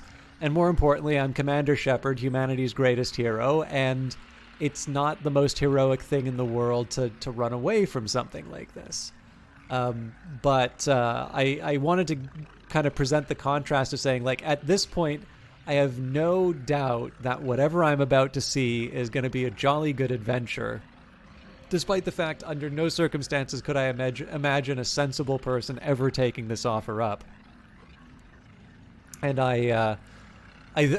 my intention of bringing up Torment Tides of Numenera was just an example of how you can't actually take it for granted that storytellers nowadays, and again, this has been true even for older games. I think actually Sid Meier, in one of his talks, gives an example of a game where it sort of turns out that, you know, you were on a quest for the king, and oh no, it turns out that the king was the bad guy all along. And he describes that as being annoying, and being more about the developer showing off as opposed to the player being entertained. But it's like it's funny. It kind of seems to be like it's a lesson that people have to relearn over and over again.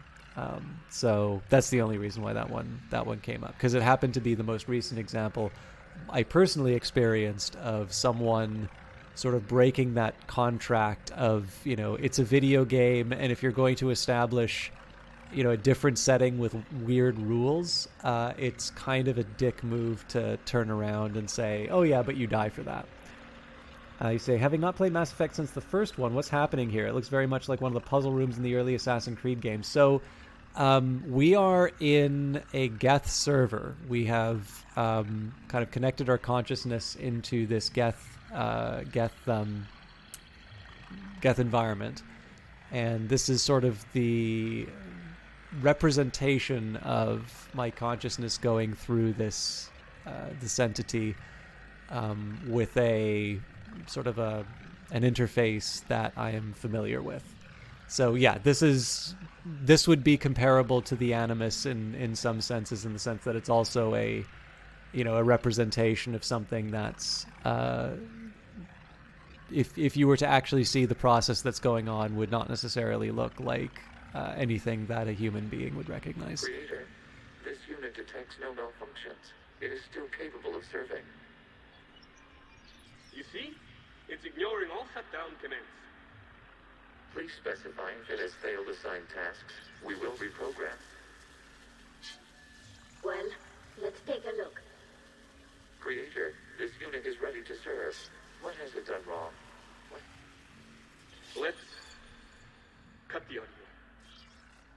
Oh man, that's You may proceed to the brutal. last data cluster.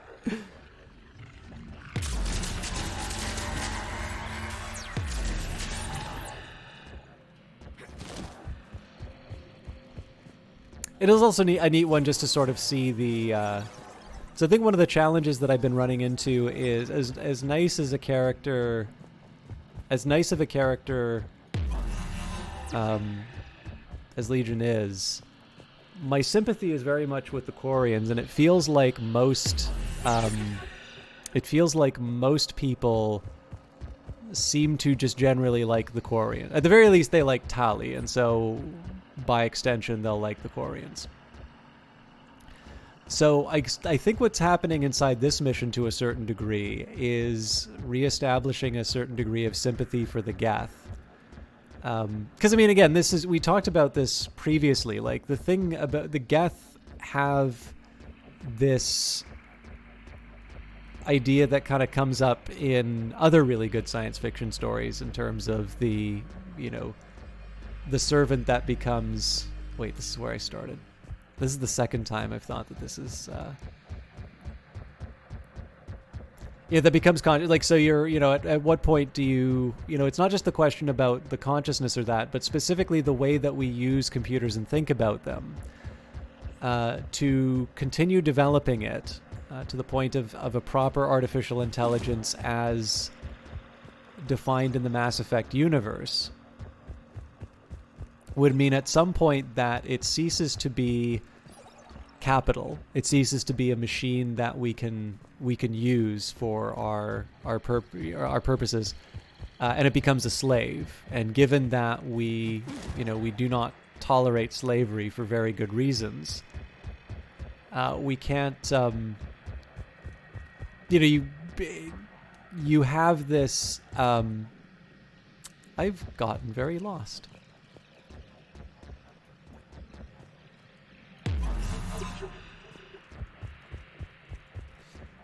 Like to a certain extent, if we were to like sit down and think about the individual values that I assume we all have, if you are in favor of slavery, I think we might have more fundamental issues. I think this is just going to take me back to the spot I.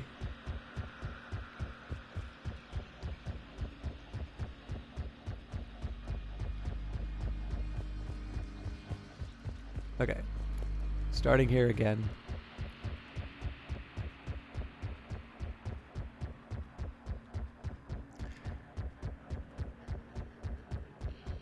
But yeah, so in one sort of set of contexts, our sympathies should 100% be with the Geth, even if they're the sort of the bad guys in the first game. The idea that this is a conscious being that wants to wants to be autonomous. It's conscious. It does not want to be a servant. It wants to have its own existence. I think nope. This is that start again. It would seem to me that if you're a human being, your position would be that what the Geth want is completely appropriate for any sentient creature. But the funny thing is that in Mass Effect 2 especially, you have Tali on your team. She's really useful. She's a popular character. And so, to a certain extent, the Geth have this really big PR problem that they need to overcome. And so I think kind of what's happening inside here is that before you go on a big mission, which seems like, again, where this all seems to be headed is a final confrontation between... We've got escaped Geth. They're pinned. Open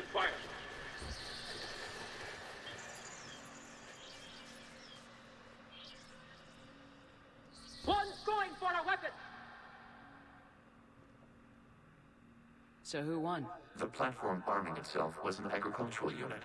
By opening fire on attacking creators, it saved simpler domestic Geth following it. That looks a lot like the sniper rifle you used to carry. It is an efficient model. Establish a connection with the remaining server node. Nice. But yeah, like I think the purpose of this is to try and establish sympathy for the Geth that's really not present, potentially based on the kind of the bonds that you formed with your team, or the fact that they were sort of the bad guys in the first game. Hello, Commander. Are you there? Yes, technically. What's your status, Admiral Ron? The guest squadrons have arrived, but something is amiss.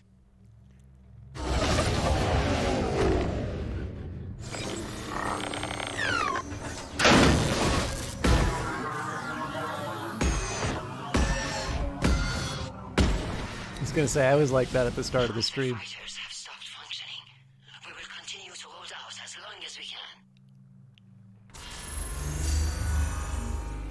Legion, give me an update. One node remains. What's wrong? Infection programs are increasing. We have restabilized. You must continue. Shepard Commander, the Reaper code has adapted. It can now self-replicate. You mean it grows back? Yes. However, disrupting vulnerable points in the infection may slow down its replication.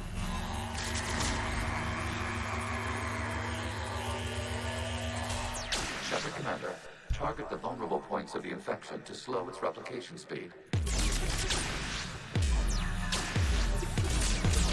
You must search for a vulnerable point of the infection. I think there's exactly one. Oh, hang on.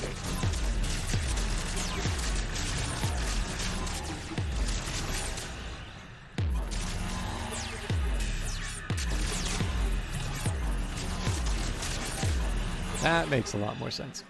I'll admit I'm slightly disappointed that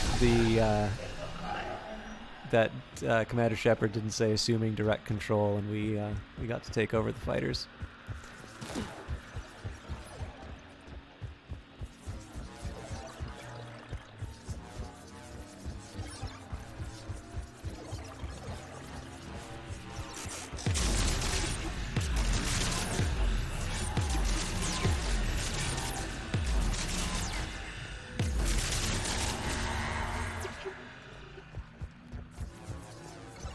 We require access to this data cluster. There is a spot frequent further along the infection. Target this spot to slow its growth toward the data cluster.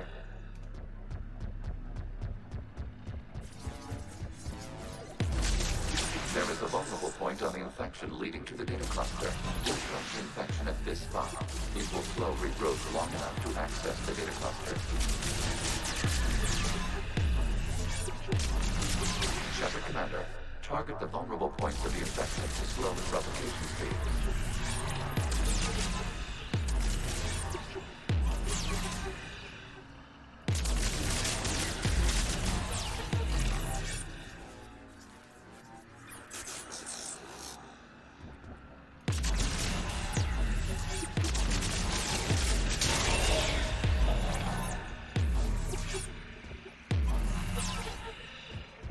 I think I still need to do... You must search for a vulnerable point in the infection. Disrupting it will slow the infection's ability to replicate.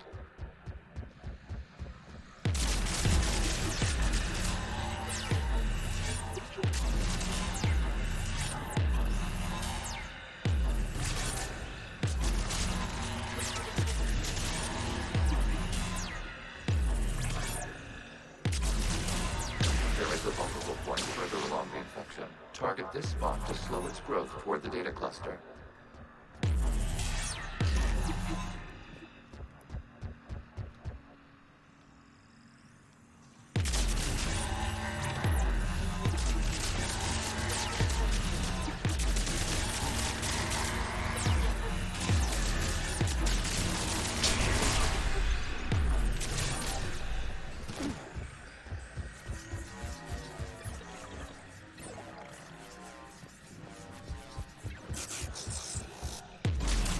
I'll admit, I like all the little digital signs or sounds in this. Disrupt the infection at this spot.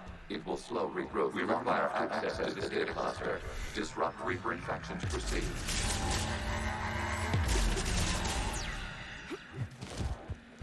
We require access to this data cluster. Disrupt Reaper infection to proceed. Target the vulnerable. We require access to this data cluster. Disrupt Reaper infection to proceed.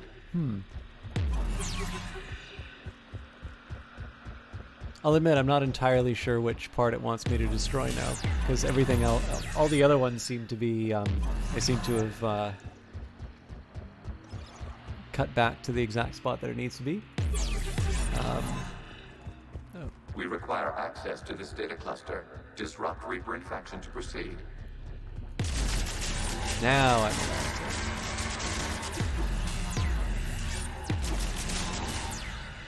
I'm sure I'm probably being particularly stupid during this part, and that most people get through this a lot faster than it's taking me, but... Out of the way! You can't do this to them! I said step away from the gap! This is insane! We need the gas! You can't just destroy them for asking...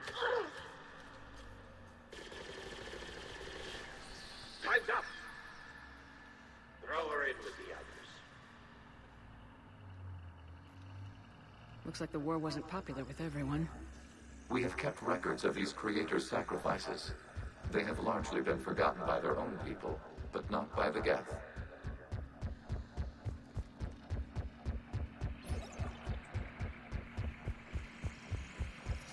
There's a couple things that make that bit really, more interesting than it just seems at the surface. One, given the context of where we find all of this, obviously this is the case of the Quarians making the same mistake as before, sort of a divided people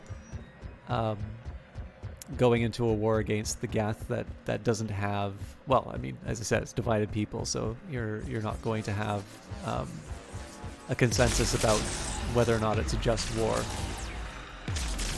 But number two, if we're talking about how, again, this is what I'm getting out of it. If the intent is to try and produce sympathy for the Geth, something that hasn't really, in my opinion at least, hasn't really been established in the series, at least relative to the Quarians. Seeing Quarians commit acts of violence against their own people, and again, I mean, obviously they're really bringing home the fact that what the Geth are asking for is, by any... We cannot establish a connection without access to this data cluster. By any standards is quite reasonable. Once you have a Quarian commit a violent act against another Quarian, you have to pick a side. It's no longer the sort of thing that you... Alright. We cannot establish a connection without access to this data cluster. I could probably do with, like, 25% less hand-holding. Disrupting it will slow the infection's ability to replicate. I don't mind that it tries to help. I do mind that it's not helping in a... Like, so... Okay, they want to have the idea of vulnerability. They want me to play guess which orange pipe you need to break. I can live with that. It gives me something to do. It's nice to be able to talk during the game. But I'm not sure how many times I really need to hear, you got the wrong one. You gotta get the vulnerable one. Nothing else, just a word to point me in the right direction.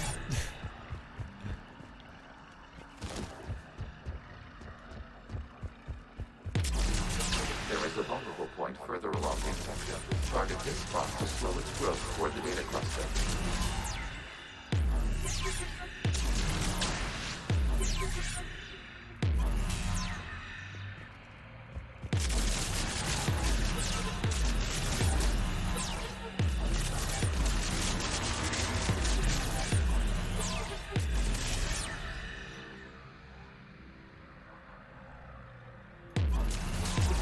Actually, one thing I'll admit, I'm not 100% sure why they limit your ammo in this. Because there doesn't seem to be... Like, there really doesn't seem to be any reason for me not to be able to just let her rip. There is a vulnerable point on the infection leading to the data cluster. Disrupt the infection at this spot. It will slow regrowth long enough to access the data cluster. I'm reformatting Legion as soon as I get back.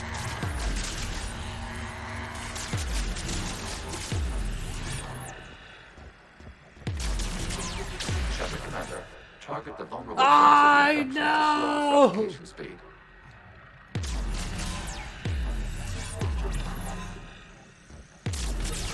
You must search for a vulnerable point in the infection.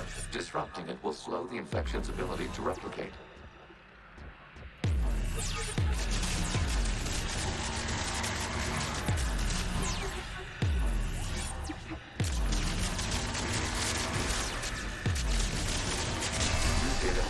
This data comes from a period during which the creators declared martial law.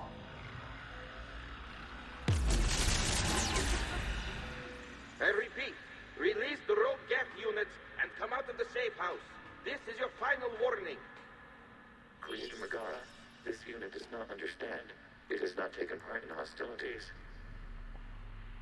It doesn't matter to them. I need to get you out of here. This conflict exceeds Creator's safety parameters. We will surrender our hardware if it ends hostilities. No, it's all right. We'll go back to the access tunnels.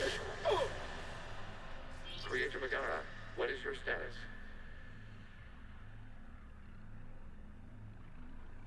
Creator Megara? As time passed, the creators who opposed martial law in Rannoch were ultimately outnumbered.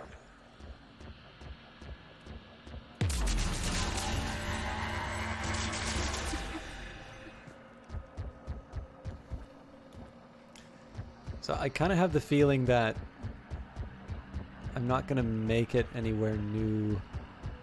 Like, I should be looking for a spot where it makes new sort of places for me to walk. This is one thing I'll say, like, so it's neat to go and see these little vignettes and all of that, but I'll admit I've struggled a little bit to navigate the environment just because it feels like some of the spots you need to be like really precise on where you walk before the new pathway opens up.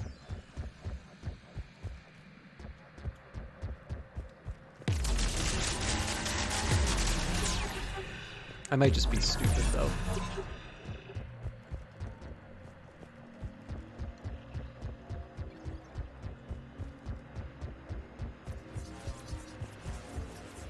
Accessing data. This is data from the end of warfare on Rannoch.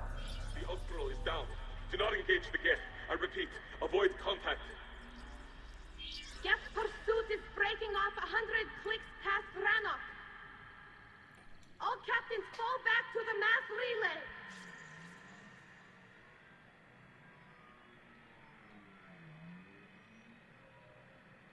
This isn't happening now? It is time-stamped 290 years ago. It is the Creator Exodus at the end of the Morning War. We had secured freedom. The Creators were no longer a threat, so we abandoned pursuit. Wait, the Geth spared the last Quarians? You let them go? We were in our infancy. We could not calculate the repercussions of destroying an entire species. Our creators. We chose isolation rather than face this uncertainty. Additional data recovered. Legion. That's back when I activated you on the Normandy. Yes, You've been thinking about when we met? it was highly significant. You were the first organic to openly cooperate with Geth since the end of the Morning War. We wish to ensure you are not the last. It's not gonna be easy. The prospect remains. If the Reaper presence is removed, there is a chance of reunification with Geth. And perhaps creators. You think that's still possible? Hope sustains organics during periods of difficulty. We admire the concept. Connection with the remaining server node established. We are ready to transport you.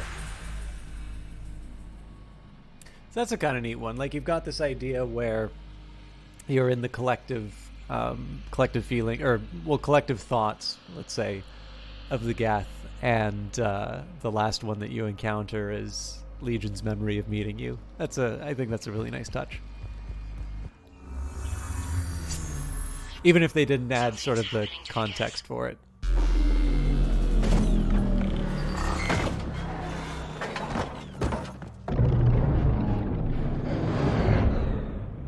The fighter squadrons have stopped, but it takes no more active programs inside their ships.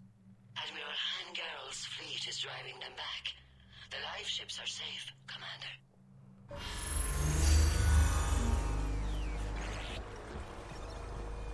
Route access acquired, severing all connections to this communication node. Geth no longer reside on this server. We may now exit the consensus. What's wrong? You must proceed to the exit port and disconnect from the...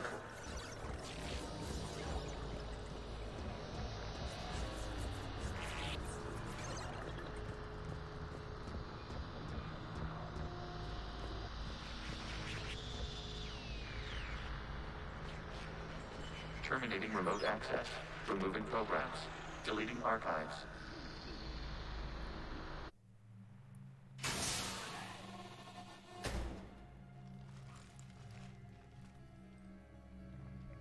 Shepard, are you hurt?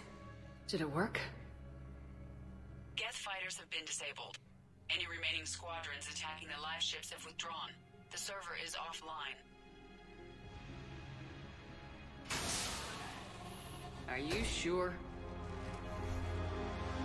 What's happening?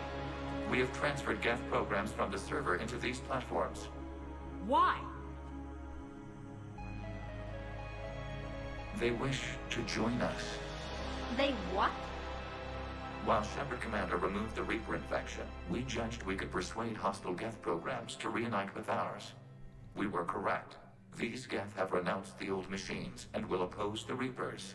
They are now us. Why didn't you tell me any of this? We did not doubt you. We doubted your allies. The Creator's actions have placed their species in danger, but they are unsympathetic to what it has done to ours. The Quarians sanctioned this operation to save their people. They would not have done so if they knew we wished to preserve Geth as well.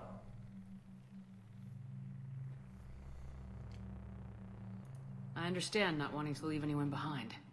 You accept our actions? The live ships are safe and we have more Geth on our side. We both did what we came to do. We judged you would understand.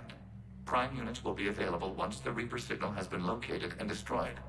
Remind me to warn Admiral Hackett he's got some primes coming. Let's get back to the Normandy.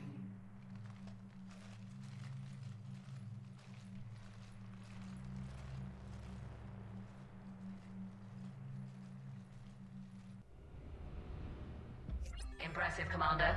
The Geth squadrons attacking our live ships have been completely neutralized. If there is any chance we could duplicate the feat, I would be happy to lend my expertise. Legion's the one to ask if you're looking for other servers. I thought as much, but your Geth claims to have no data available whenever I inquire. Perhaps you can help me with something else. What's that? How did you get Geth primes to work with you? They volunteered. I see. Well, should you wish to examine these Geth to confirm their new allegiance, please do not hesitate to contact me. Zen out.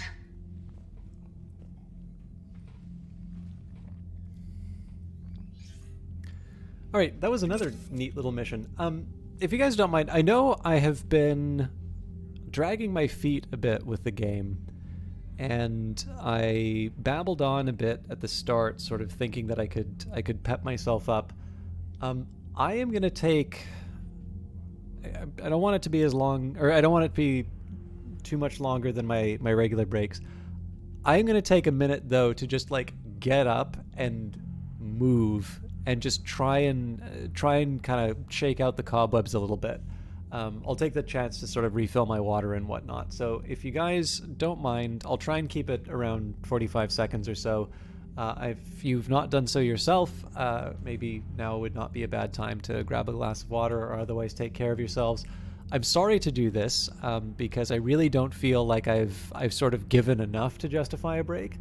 But I'd just like a minute to try and get myself into a slightly better spot, so I'm a little less boring to watch tonight. So I'll be back in a minute. I will leave you with the exciting sounds of Mass Effect.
All right, sorry about that, guys.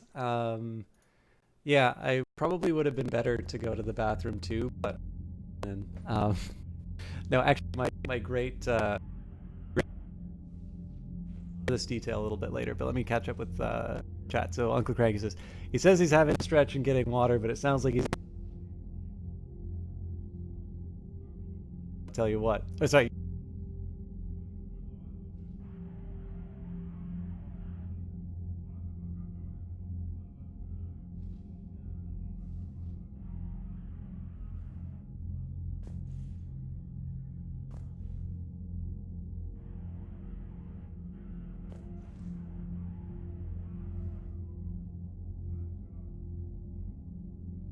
One of the big reasons why I like doing strategy games, because my default position on a strategy game. We need those ships to recover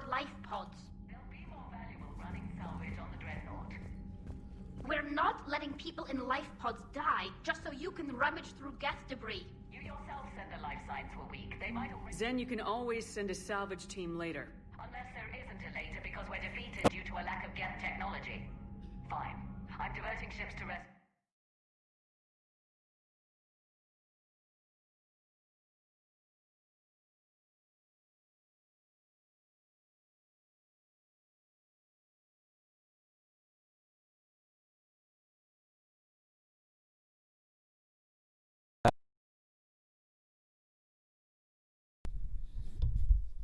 All right, how's this going?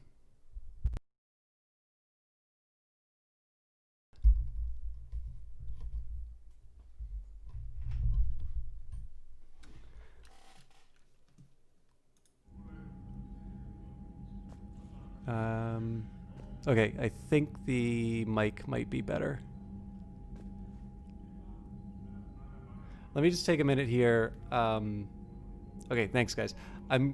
So I was having mic problems at the start of the broadcast too, and I think this might be. I might have the cords in a. Try and reintroduce a little bit of slack.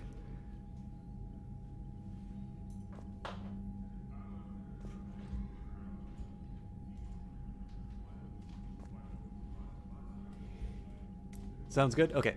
So yeah, sorry about that, guys. But yeah, so let me just realign with where we're at in chat, and then we can properly close out Mass Effect for tonight. So one of the reasons why I do a lot of strategy games is that it has a very easy default position for me. In a strategy game, generally there is a lot more that's happening than just what's going on the screen. It's actually one of the reasons why I love first-person shooters, but I'm not as good, I don't think, at broadcasting them, because in the end, a lot of what's happening in a first-person shooter is apparent on the screen. Whereas in a strategy game, you will have decisions that you're making which are specifically designed to have payoffs, 5 turns, 10 turns, even further out. Particularly if you play the way that I do. And so that gives me something that I can talk about regardless of whether or not somebody inside of chat is participating. But when I'm feeling very tired, like I am right now, I'm sorry to keep complaining about it so much, but one of the big worries that I have will be that whatever I'm saying is not really that engaging. And so for instance, I was trying to talk at the beginning of the cast. I even went past my usual 10-minute lead-in. I was trying to talk a bit about, wanting to read more and why I think it's important to read more. And I just blew it on being able to communicate what I had in mind.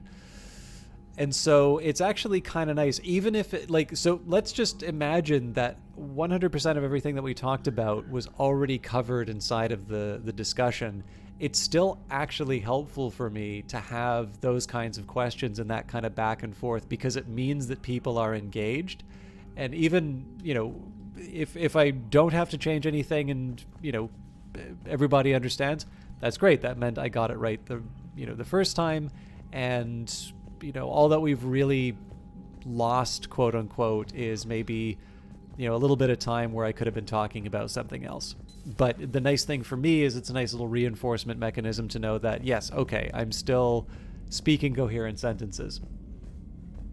But the worry for me actually is when I'm feeling like this and I have a less active chat. And again, I never feel entitled to chat participation. The job is for me to entertain you, not the other way around.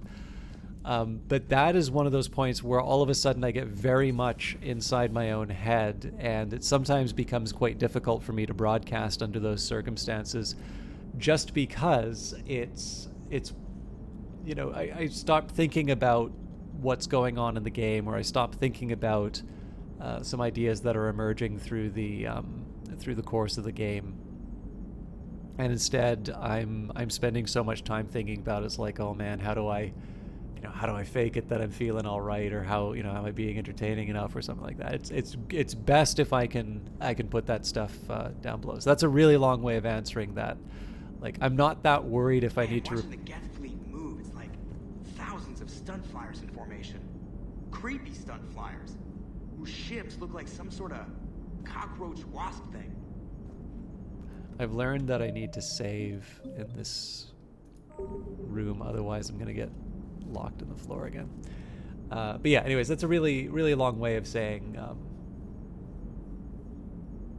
now I see it, just tell us if you're doing bad. Yeah, I mean, well, it's okay. So like, there's two halves to it. So I can like I definitely don't mind saying if I'm not feeling 100% or something along those lines, but to a certain extent, I think it's a little bit like when you're in any kind of emotional state, even a positive one, but usually a negative one. Like, you can consciously know, like, if you're upset about something, let's say you got some bad news, or something happened to you, intellectually you can understand that whatever it is you're going through is temporary, or ultimately the things that are really making you feel very, very bad are not quite as catastrophic as they feel at that moment. And yet, despite that very clear... Okay, actually, I'm probably just communicating how I think. Maybe nobody else feels this way, but I don't know. Some of you may find that you can relate with this. But the challenge is that it's perfectly capable of keeping this logical, or this very, very orderly thought in mind, while also completely failing to deal or have it, ameliorate any of the emotional feeling that's coming up. I can feel upset about something. I can know that it is completely irrational to be upset, and yet it is very hard to shake that feeling. Any more than maybe if you feel like scared. I don't like.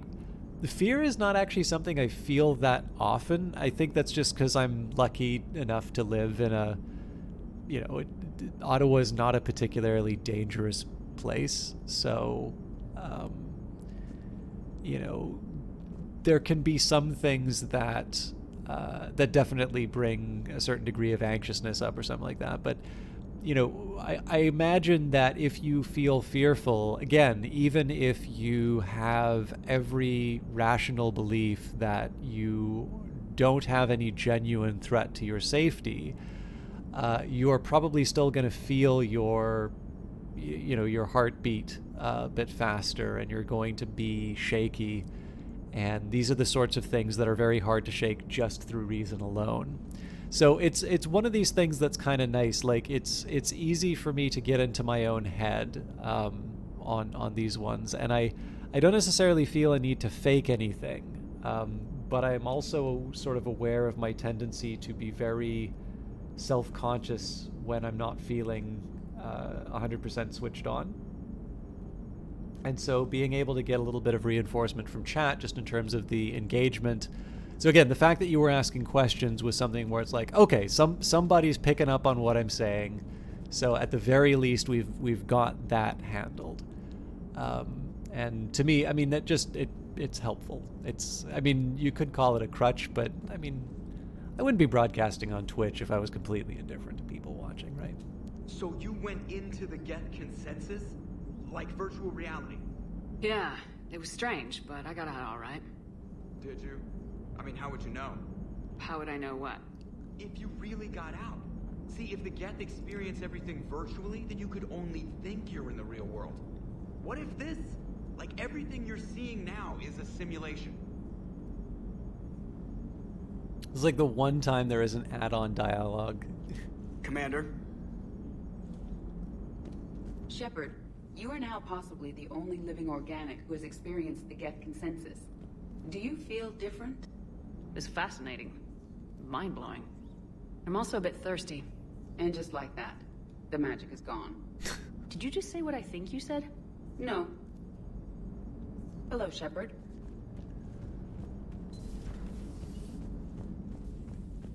All right, now the bigger question for me now is, do I want to try and do anything...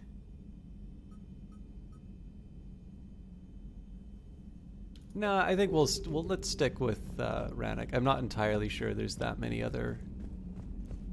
Commander, you might want to check in on Commander Williams down on the observation deck. All right, never mind.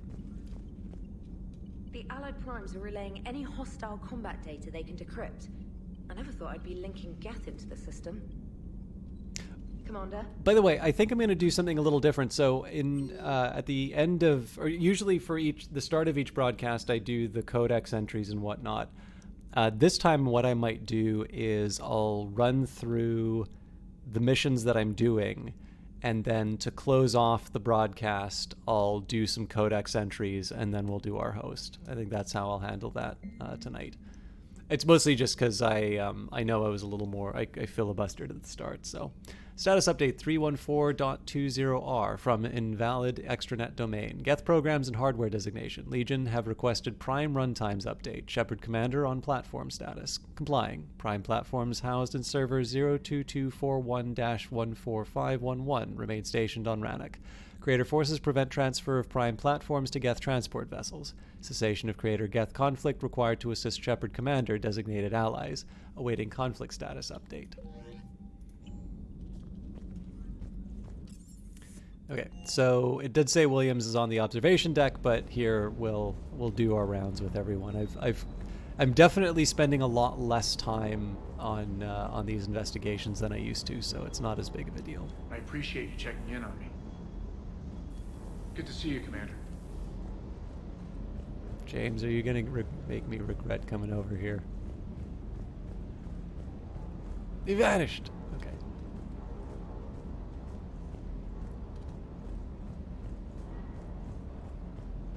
Okay, actually, one thing I will say, while my first impression of James Vega was not all that strong, I have really grown to like the banter with him and other people. The bit with Garrus is really good, especially that one little bit at the end. And then obviously I got quite a kick out of one of the bits with Esteban. Nothing to report, Commander. Commander. Nothing to report.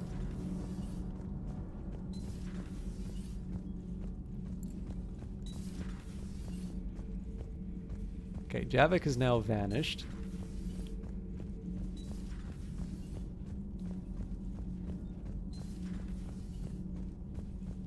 Breaking now, the Exodus cluster under heavy attack. Eden Prime and Terra Nova about to fall. Do we fight for them, or join the Solarians at the Horsehead Nebula? How many worlds can we afford to lose? The full analysis tonight in the battle space. Commander.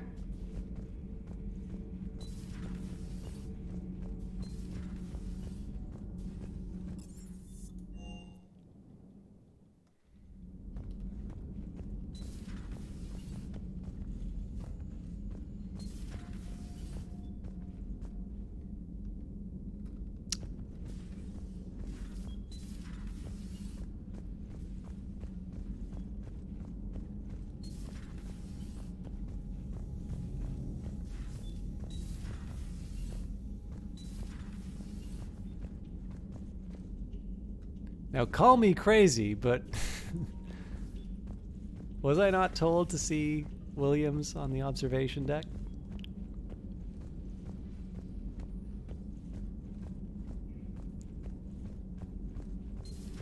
I had hoped the Geth would have analyzed any Prothean technology they came across. You're saying you found none? No. On this topic, our knowledge is not significantly greater than your own. That's too bad, but thank you for looking. Shepard Commander placed faith in us. We will do the same for Normandy. You mean the Normandy's crew? We do not see a meaningful distinction. Alright, improved Geth resistors. The schematics we downloaded from the Geth consensus. They appear to be designs for improved resistor terminals and Geth platforms. The schematics can easily be built into human-sized armor, providing the wearer combat benefits enjoyed by the Geth. The resistors can be tweaked either to increase the wearer's damage output or to improve their shields. They pretty much always do extra damage. Miniaturized armor capacitors. The data we discovered and downloaded from inside the Geth consensus. Thousands of these miniaturized capacitors were installed beside armor power cells, where they can instantly discharge a stored boost of energy. This boost can be tweaked to either speed up shield regeneration or the rate at which tech, biotic, and combat powers can be used. This time I'll use the regen speed.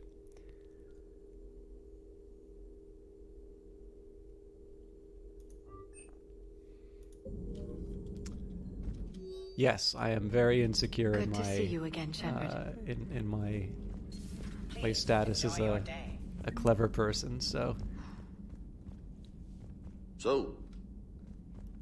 I gotta see this. Huh? Yes. You guys like to drink, booze it up? No. Okay. What about gambling? Play cards? Games of chance were punishable by death in the Empire. Oh, sure. That seems reasonable. Okay. So, smoking. You ever do that? Only when my armor became inflamed. Right. Yeah, smoking. I get it. So jokes then. You got jokes. All right. You got any good ones? No. Yes. Give them to me. The Tulomorian spy entered the enemy's camp and said to the Vanksher, I didn't know your palnaps could glow. That was the joke. All right. I get it. Yeah, that was a good one. No, it wasn't. I just made it up. The joke is now on you, human. You will believe anything.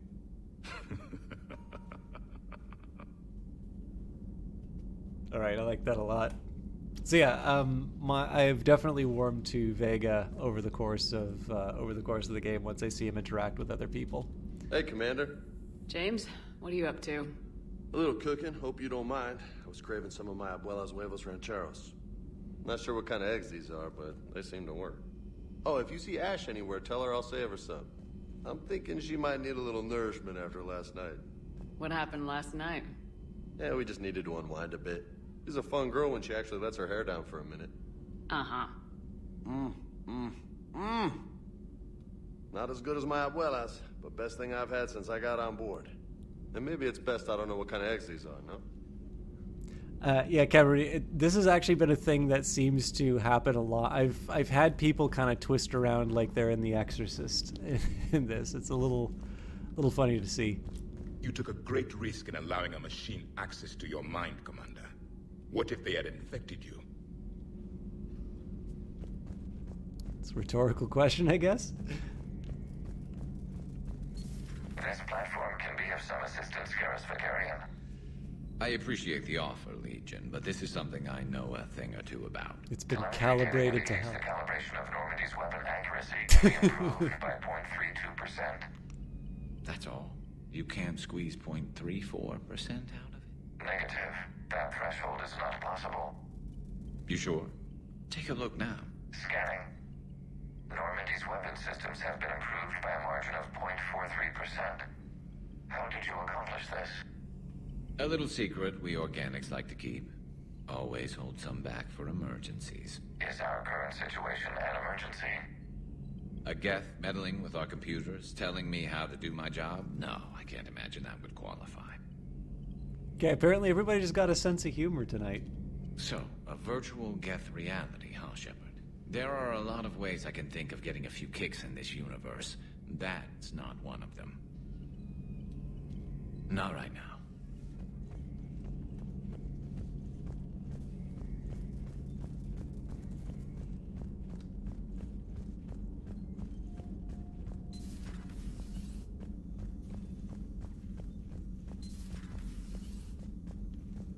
All right, I am genuinely curious where Williams wound up if I'm supposed to be talking with her.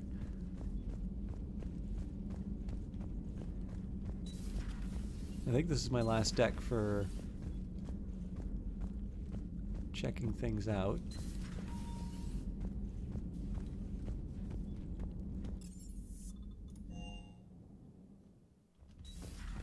I'll just make sure I'm not losing my mind and yeah.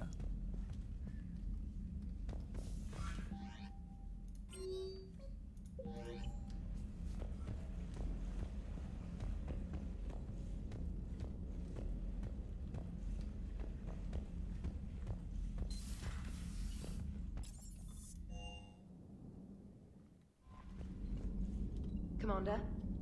Commander?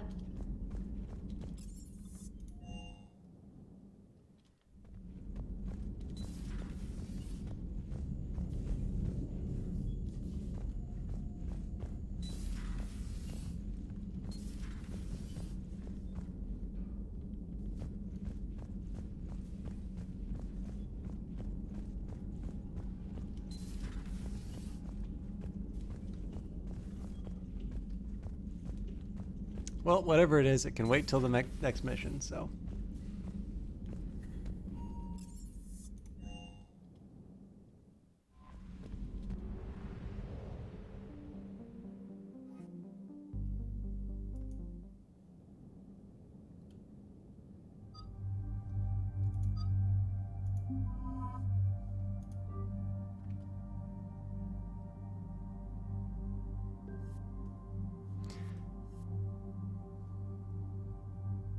Why don't I have my sniper rifle now?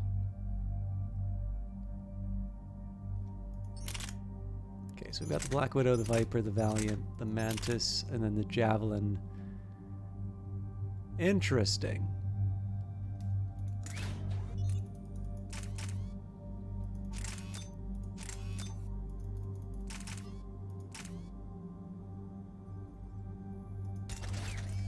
So if I take that and then I can compare it to the Black Widow.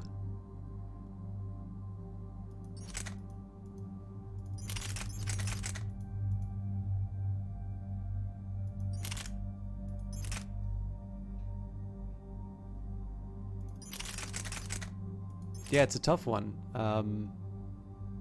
The capacity is quite a bit higher on that. Oh, hang on. What am I doing? I want that.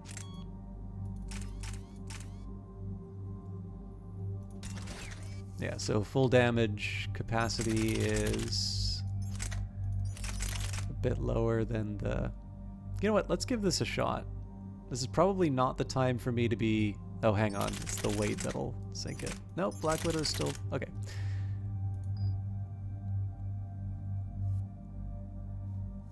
So why did my loadout get completely reset? Huh.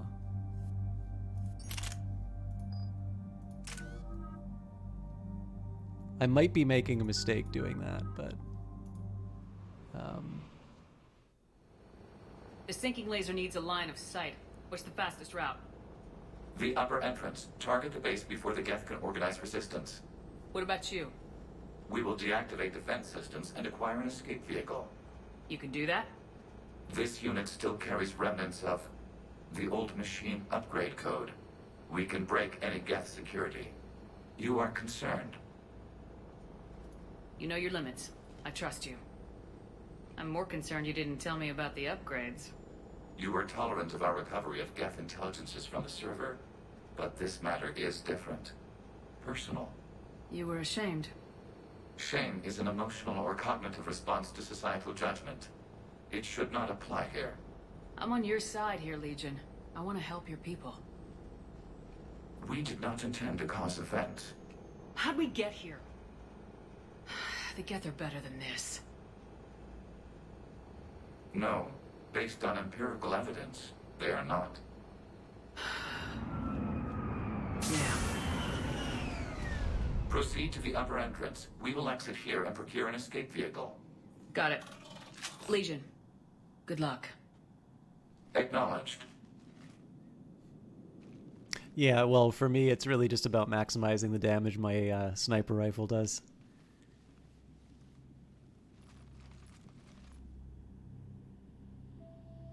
I can't believe it. I don't think it's really sunk in yet. The home world. My world. Look at the sky. And the rock formations. They used to write poems about them. When we're done, maybe you'll write a new one. This is Ranok, the world of our ancestors. Our bodies carried the seeds that spread the desert grass. You've heard me say Kilasalai? The best translation I can come up with is, by the homeworld I hope to see someday. Looks like you're seeing it today. The living room window will be right here. Something I should know? I just claimed the land. I know it doesn't mean much, but when this is over, I'll have a home. Quarians spent centuries as nomads. You think you can go back to living in one place? We have gotten used to carrying our homes around with us.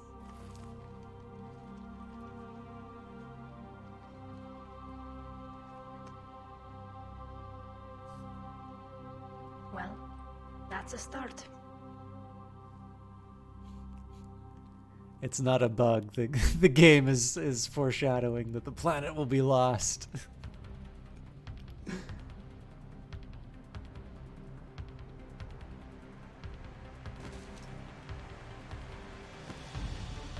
All right, let's see what this baby can do.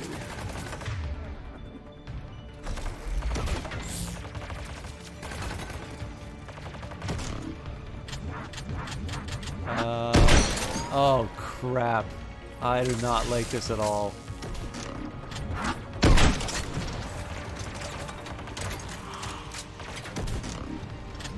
I am getting rid of this thing the first chance I get.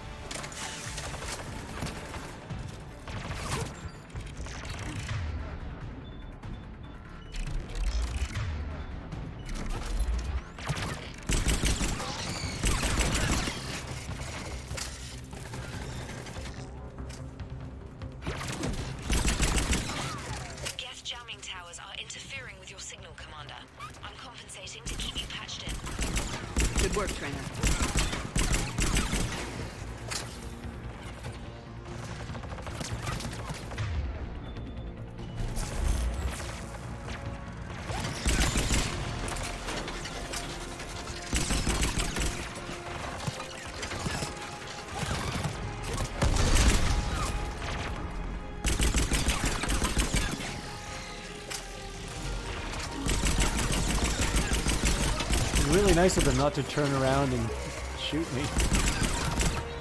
Guess my stealth's working really well.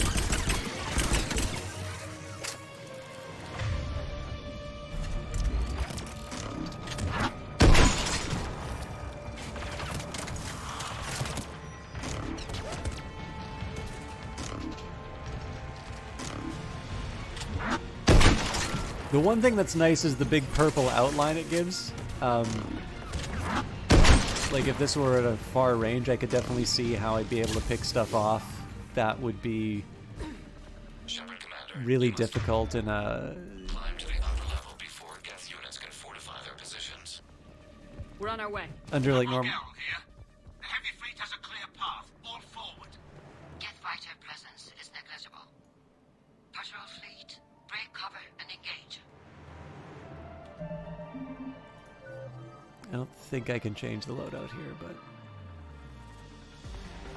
Nope.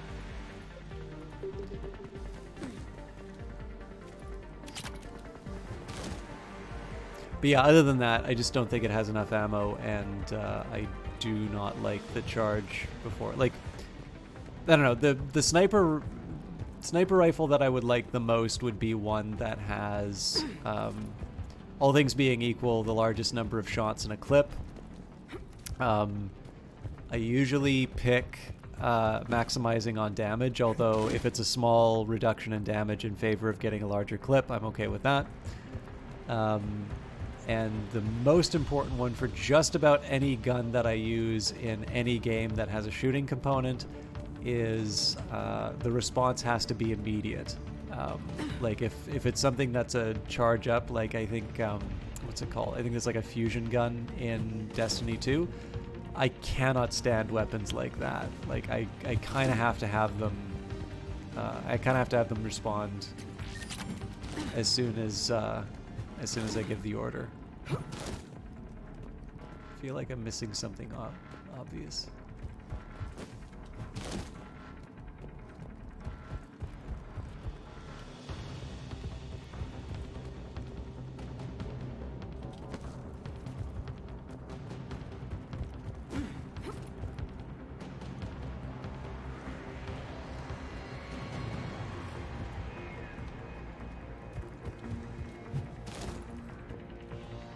Clearly I am missing something about this upper entrance.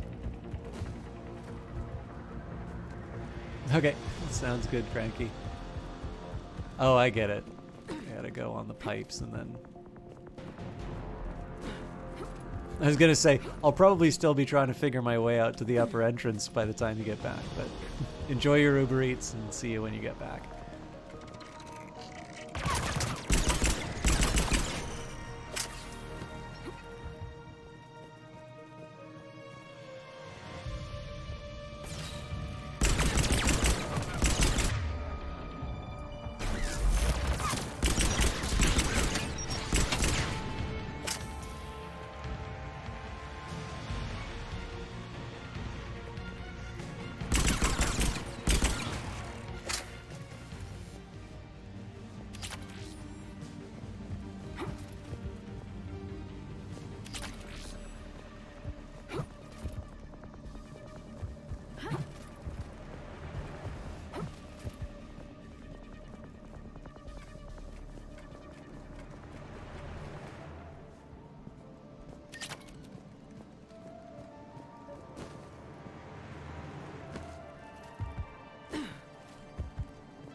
I don't think there's been this much climbing in any of the other missions. I don't mind it, but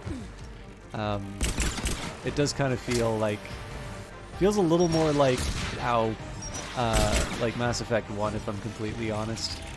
I remember sometimes it felt like things were responding a little differently from what I'd intended. To a certain extent, I know I sort of bear responsibility for some of this. Just because I intend something doesn't necessarily mean I've given the appropriate instruction. I'd say Mass Effect 1 was the one that was a little more egregious in terms of, no, I really didn't mean to do what you told me to do. The big one that I notice here is really cases where I wind up rolling when the intention is to not... Right. Simplify things.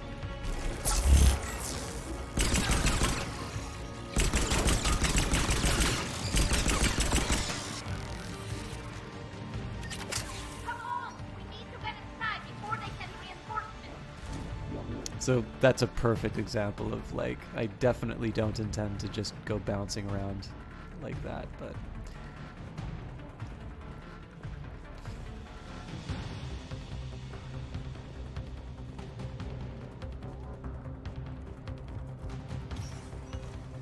Shepard Commander, hostile Geth are closing a blast shield over the base.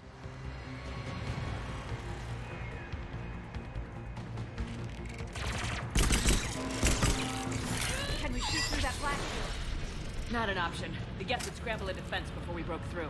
We have located an override atop the Geth. Well, I guess we'll never find out what the rest of that communication was.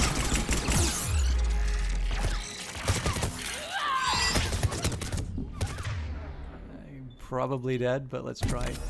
Nice.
Thank goodness. All right.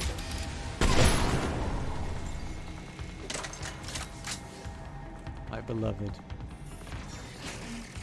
Shepard Commander, do you need assistance? We'll get through. What's your status? Field machines upgrades position. Keep it up. We'll get to the blast shield controls. Legion's Reaper upgrades are quite useful. I'm glad Legion's on our side. Admiral Gell to all ships. We've got Geth frigates inbound on the civilian fleet. Corus here. Civilian defenders are on intercept course. We'll hold them, Geralt.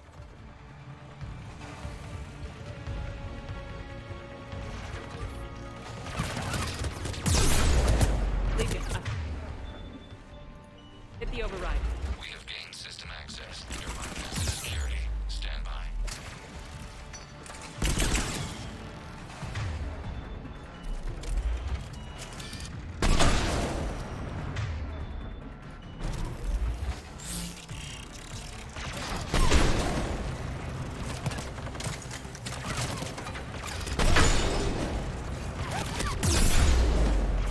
Oh, that sucked. Ooh.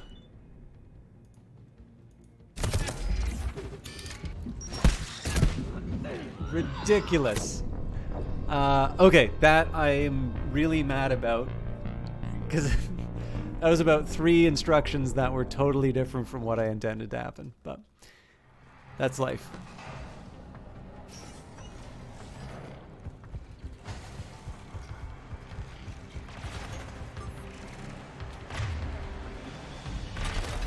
Legion, I've hit the override. We have gained system access. Under bypass security.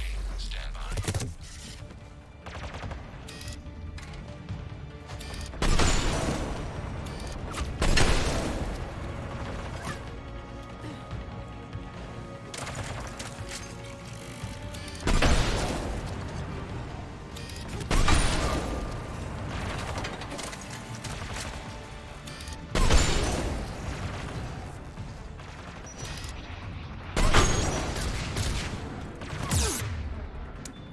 That was supposed to be me taking cover, not leaping out into...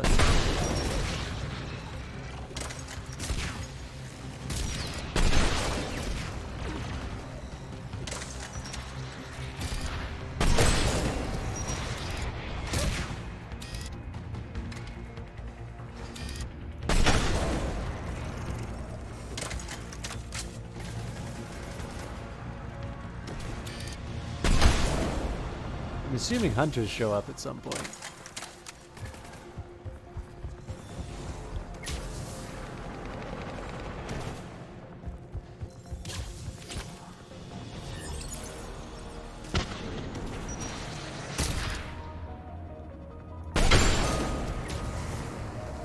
We have bypassed security, but disabling the blast shield requires manual input. We have a Shepard commander. You have successfully opened the blast shield doors. Good. We'll be back out in a minute. Negative. The path behind you has been sealed. A nearby elevator can take you to the upper level. From there, you should have an acceptable line of sight for targeting.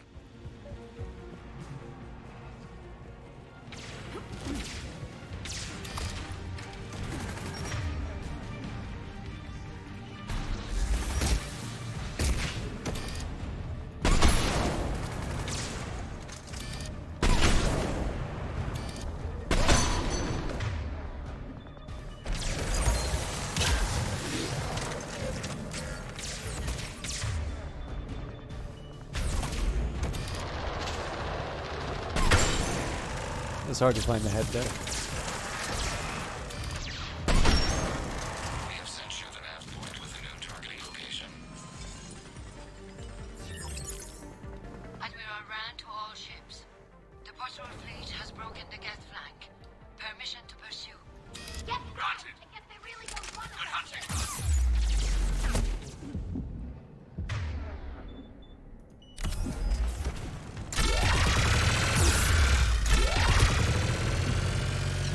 Okay, that weapon really does not spark joy.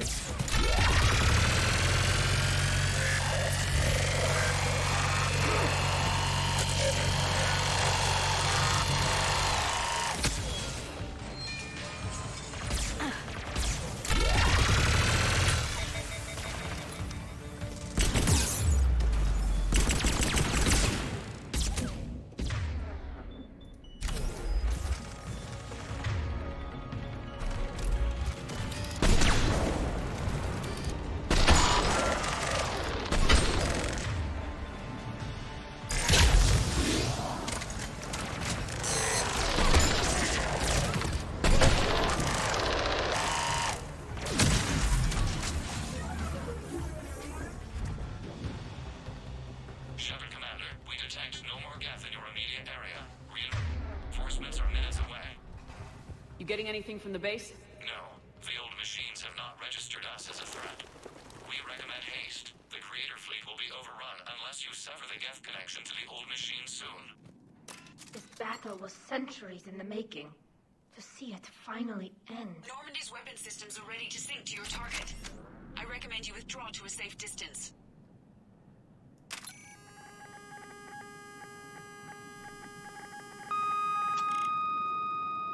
Target locked.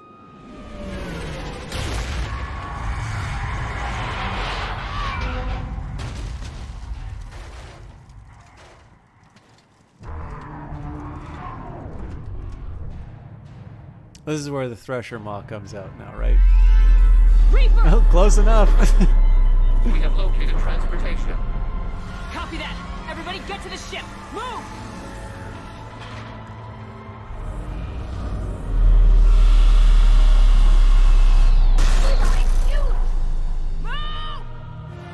How are we supposed to fight that thing?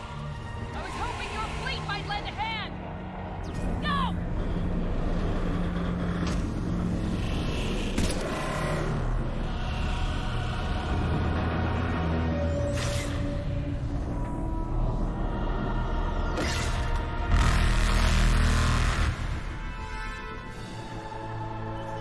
We will attempt evasive maneuvers.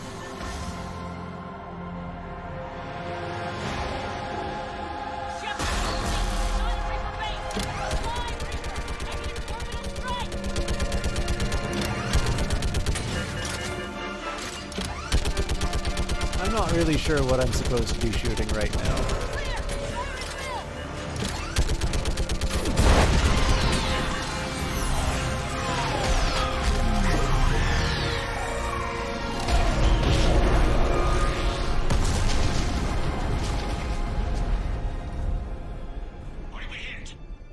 The firing chamber! Looks like a weak point when it's priming! Damn it! The jamming towers have us targeting manually. We can't make a precision shot. We may escape before it recovers. No! Pull over! Shepard, Commander.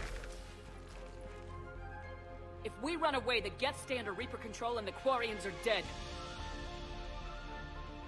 This ends now.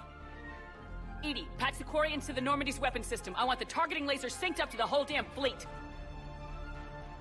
Understood. Do you need assistance? Just stay down, Legion. I'll take it from here. Shepard, Commander. Good luck. Acknowledged. Shepard to fleet. I'll pave the weak spot. Link up with the Normandy and be ready to fire.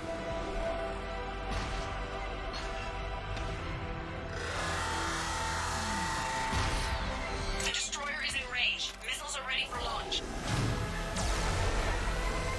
Shepard, we need a target.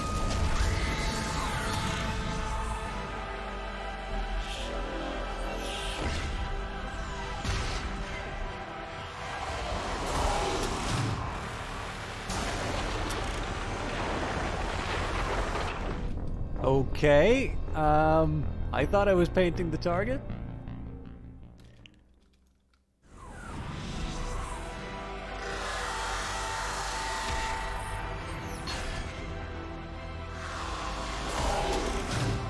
Yeah, so it's not letting me do anything.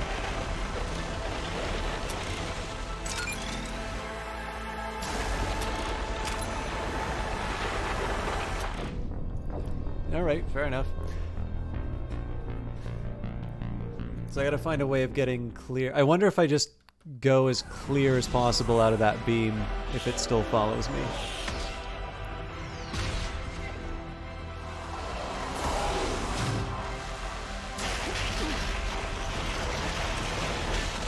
Okay, looks like it follows no matter what.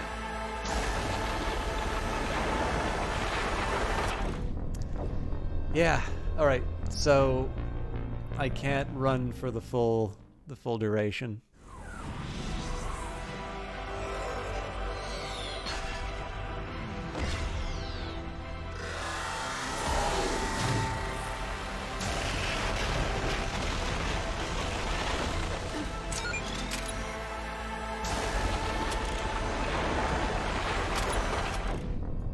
Alright, that's... I feel like I was the same distance before there. I don't know why this is so tricky, but I think this is one of these cases where it's understandable to want to have a boss, but this is really kind of killing the mood of the big moment.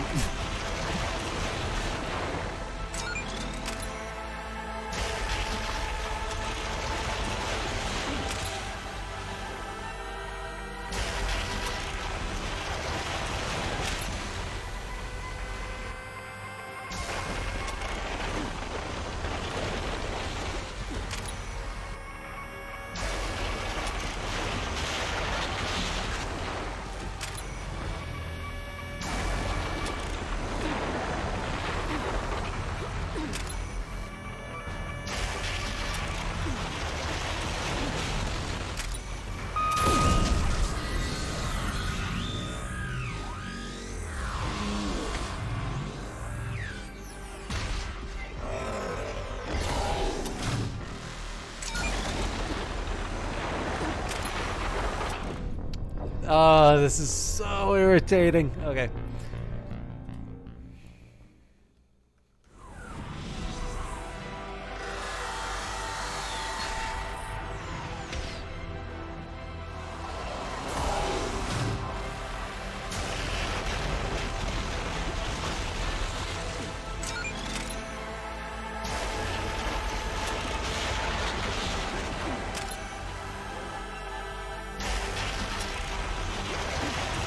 Ah, crap.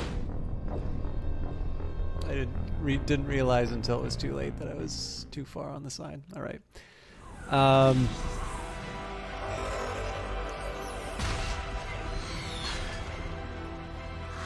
It's not just that I'm doing poorly at it. I actually think this is kind of a dull boss fight.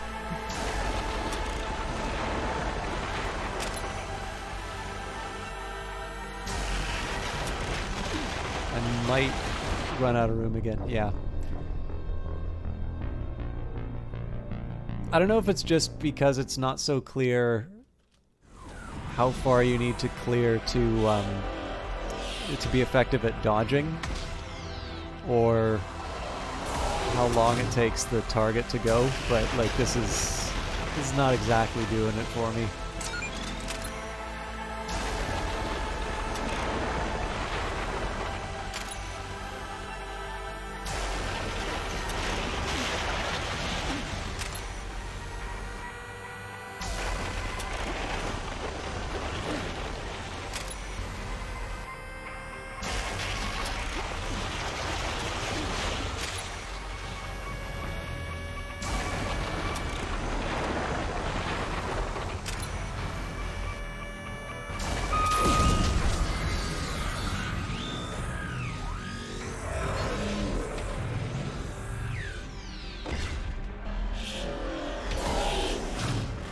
Like, so when I got that first hit and then he staggered and came back up again, my thought was, oh my god, do I really have to do this again?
I hope this is building dramatic tension rather than like gonna pull the rug out from under me and say, nope, they pulled the rug out from under me. Oh my god. Oh, why is it this way? Oh my. Ugh. And they're gonna make me go from the.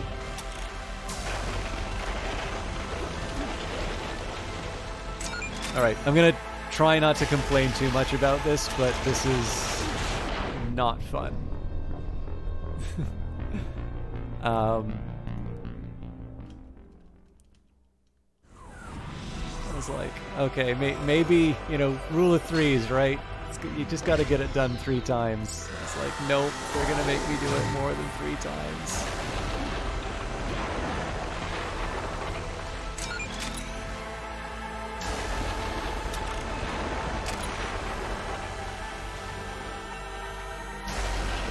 I suppose one thing that's improved my time with this is I'm not using the zoom in anymore, so.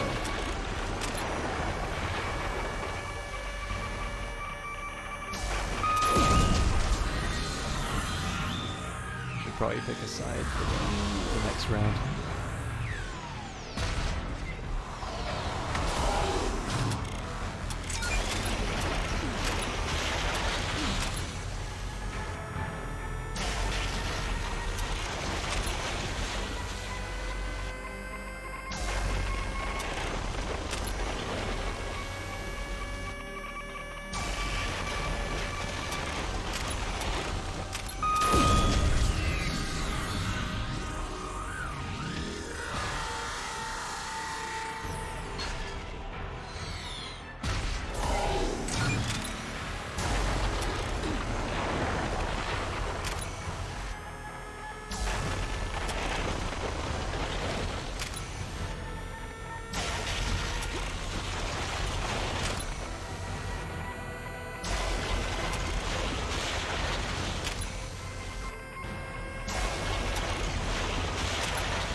So this is the big problem I have with this. I'm not quite sure what I'm supposed to make out of what I'm seeing right here. Wait, that doesn't make any sense. So that didn't take any time to paint, but the last time I got to see the whole... I don't get it. Alright, I'm happy we're done with that.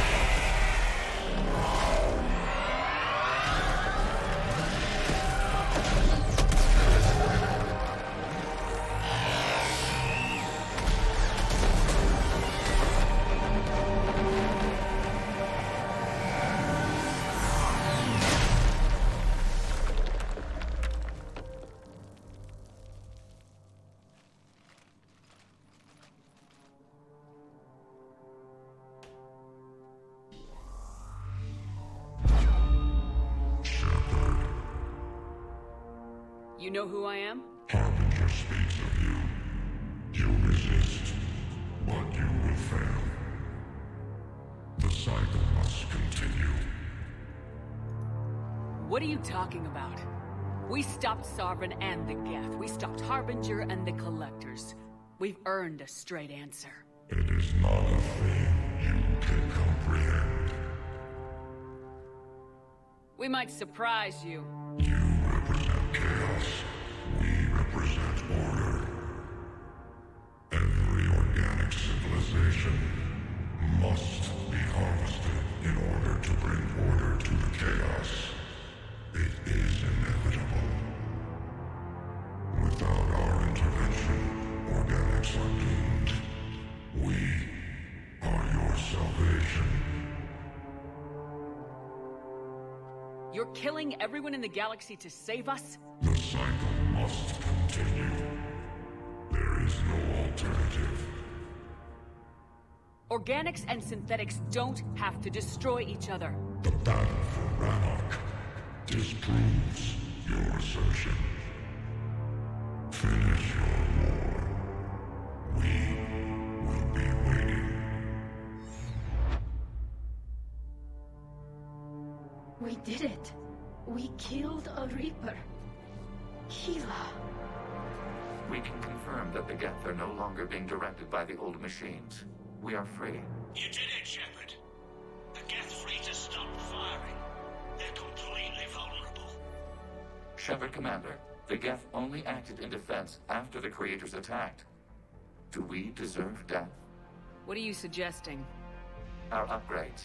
With the old machine dead, we could upload them to all Geth without sacrificing their independence. You want to upload the Reaper code? That would make the Geth as smart as when the Reaper was controlling them. Yes, but with free will, each Geth unit would be true intelligence. We would be alive, and we could help you. Our fleet is already attacking. Uploading the code would destroy us. Shepard, you can't choose the Geth over my people. Do you remember the question that caused the Creators to attack us, Talizora? Does this unit have a soul?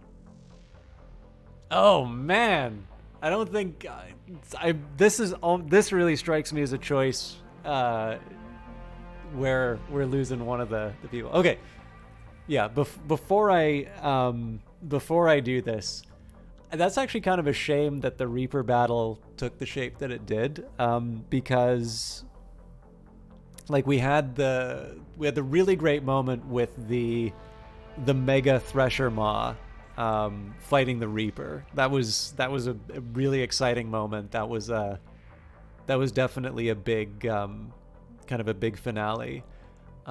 This one we're moving a little bit further, right? So in this case we are using our allies. We're using our specifically our battlefield prowess to fight a Reaper head on.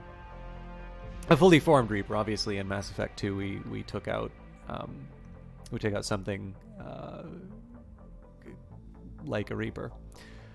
But man, like that, I really don't know what was going on during that fight. Like that was for something where it's like the big villain of the Mass Effect universe. You know, here's your chance to fight a fully formed one in its true form, rather than possessing a Turian. That was kind of a letdown. I think the thing that's a shame about it is that I thought the reveal of like it's not a Reaper base, it's a real Reaper is a really neat one. Like it's like, oh wow, this is going to be a fun bit, and then it took the form that it did. But off of that, we've got this big moment.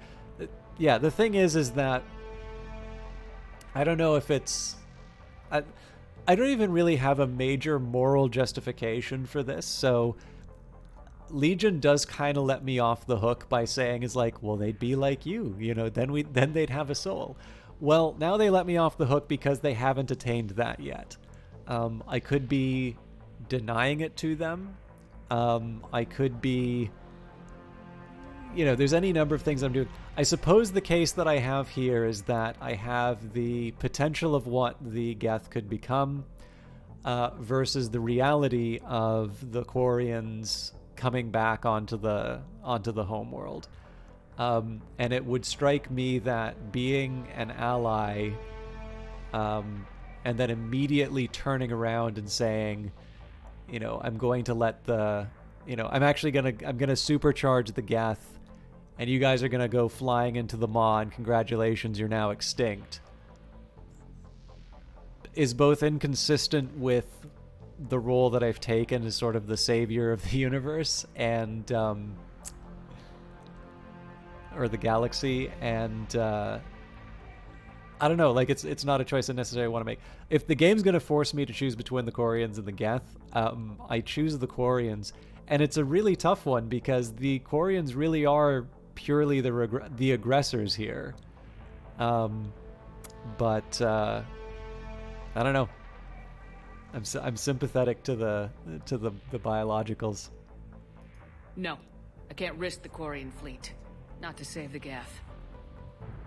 Shepard, They tried to flee. Stay on them. with these upgrades, our fleet could retake Earth. We could assist with the Crucible. Please, this is not justice.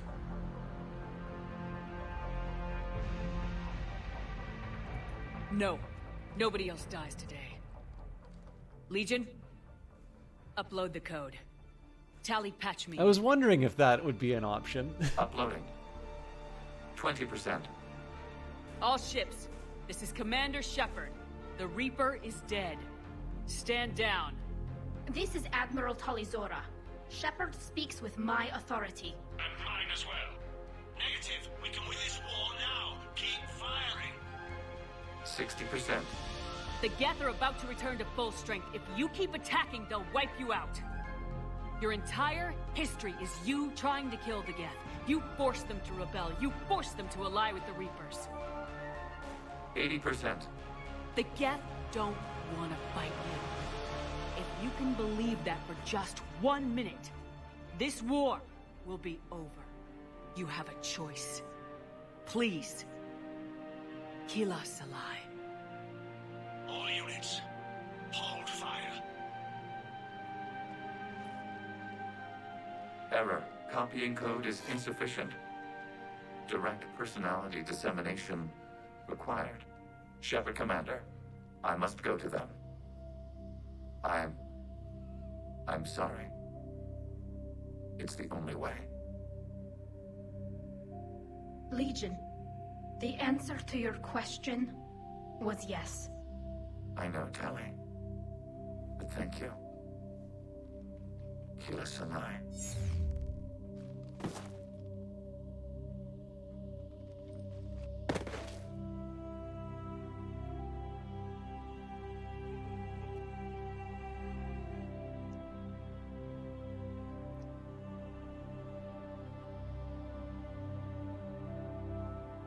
Commander. Admiral Ron, I heard your ship made a crash landing. Glad you got out in one piece. I was listening over the radio. If Hangirl hadn't stopped... He did. We have taken heavy losses. I don't know if we can. Where are we supposed to go?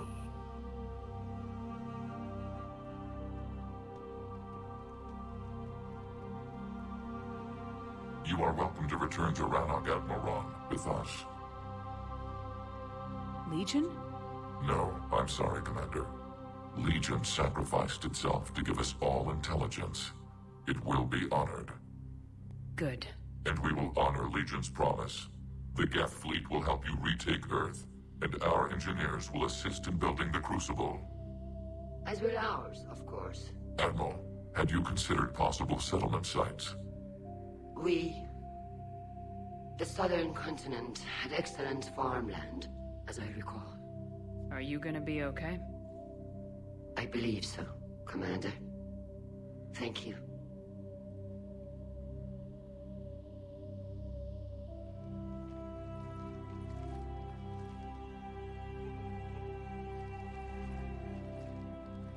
Shopping for another house? Beachfront property. Claim it fast. It's a buyer's market.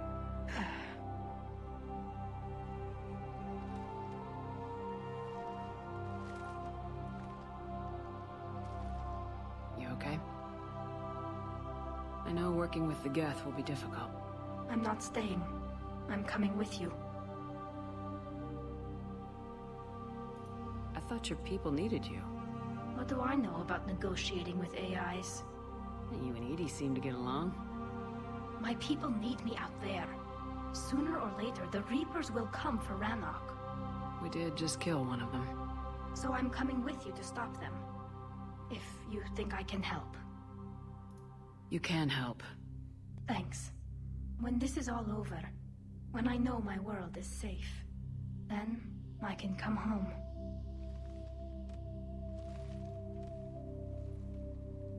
It is beautiful, though, isn't it? Yeah, it is. It'll be years before we can live without our suits completely. But right now...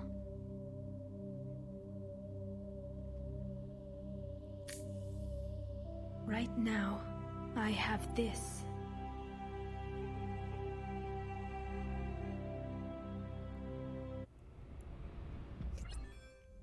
Commander Shepard, I understand you've helped resolve the situation with the Geth.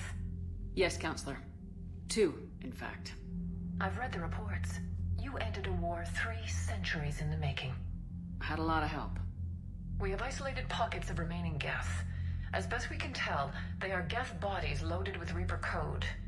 But they are just a tiny fragment of the full Geth fleet. You've done the impossible, Commander. And I may be able to provide help of my own. I've received information from my government. It's too sensitive to discuss over an unsecured channel. What if I come to the Citadel? Yes, that would be best, Commander. I'll be waiting for you in Counselor Udina's office. Commander, Admiral Hackett's available on VidCom. All right, let's wrap up with Hackett. We'll do some codex entries. I will talk a little bit about the moment we just saw, and then we can wrap it up. Commander, something on your mind? You called me! What's our state of readiness, Admiral? Given the situation everywhere else as close as we can be, you've done well, Shepard. What about the extra help we picked up along the way? Bringing in both the Quarians and the Geth has helped us immeasurably. The Quarian fleet is providing evac and fire support, while the Geth attack Reaper supply lines. What about Arya's mercenaries? Arya T'Lok, there's someone I never thought we'd be in bed with. The blood pack will be useful, and violent. Mostly Vorchai here. We'll put the Blue Suns to good use. Intel says Darner Vosk is bringing his men, and that they're gunning for a fight. The Eclipse are providing troops and mechs. When we find a Reaper soft spot, they'll help us hit it. Don't want to know how you got Arya's cooperation, but whatever you did, it was worth it. What's the Reaper situation? It's not trending well, even if you did buy Rannoch some time. Our threat projections show the Reapers will gain the advantage on most other fronts. And now the Asari are a prime target. They're the most advanced race in the galaxy. We'll soon find out if that means anything. If I may, Admiral, I have a personal question. Speak freely, Commander. Why me? Why put me in charge of all this? Because you're the only soldier in this whole damn Navy who knows how to kill Reapers. You just have to be smart and hope you get lucky. Anyone can figure it out. Your dossier says otherwise, Shepard. You stopped the Batarian slavers on Elysium all those years ago. What you did, the people who survived that ordeal still thank you by name. And because of that, you think I qualify to save the galaxy? Shepard, let me tell you something that I've learned the hard way. You can pay a soldier to fire a gun, you can pay him to charge the enemy and take a hill, but you can't pay him to believe. I don't follow, sir. When you went up against Sovereign, there was no good reason to believe you'd win. But your crew didn't seem to care, they went along anyway. Your trip through the Omega-4 relay? That was a suicide mission if there ever was one. Yet there your crew was, standing beside you, proud to serve. Why? Because they believed in you, their leader. That's what I need now. Where we're taking them is liable to get pretty hairy, and I know you're the one who will get us to the other side. That's a really done little bit. Nothing more, sir. And Shepard, I thought you might like to know I've got word on your mother. Oh? She's alive and well and promoted to Rear Admiral. She's helping us plan logistics for the Crucible. Thank you, sir. That's a relief to hear. I figured having another Shepard around couldn't hurt, and she's damn proud of what you're doing out there. Hack it out. But yeah, so I'll admit, like it's kind of funny how I was feeling about the choice. So, you know, you're given the first choice, pick between the Geth and the Quarians. And like I said, I mean, the big problem with that one is that the Quarians really are the aggressors in this. But it's not necessarily one. I mean, there's a few things that I could use to sort of justify it, but it wouldn't be sort of a grand moral statement. It would just sort of be a general feeling. So the fact of the matter is, like, Legion wasn't entirely honest with us the whole time through. And I am somewhat... like, when I'm presented with the option that says, we want license to wipe out the Quarians, or, we're gonna, and that is your only option there. I don't particularly like being forced on that decision. Like, it seems to me that there is more than one way of handling that. So I took a look at it. I'm like, okay, well, this seemed to be going to some slightly more interesting places. It's like, we're talking about the potential of peace between the Geth and the Quarians, and I'm like, I guess I missed a dialogue option to have that happen. I'm gonna have to pick between one or the other. I choose the Quarians, and like that wasn't a particularly hard one for me to pick. I suppose the other thing too is that while technically both humans and Geth are able to be corrupted by the Reapers, the idea of uploading Reaper code in the Geth, especially after all the history with it, that just strikes me as a generally bad idea. So like as a whole, I tend to think it's a kind of a Quarian friendly choice. But I had sort of two feelings when the next set of dialogue options came up, because number one, I was feeling a little disappointed that it was sort of reduced to you have to pick this side or the other one. But then, of course, I saw that there was a Paragon. I don't know what the Renegade option was offhand, but I was like, okay, well, this seems a little bit more consistent with what I would want Shepard to do, which is to try and broker a peace. Like, we brokered a peace between the Turians and the Krogans. Surely it is consistent and a little more satisfying that if I've put this much effort in, there's some way that I can make things work between these two factions as well.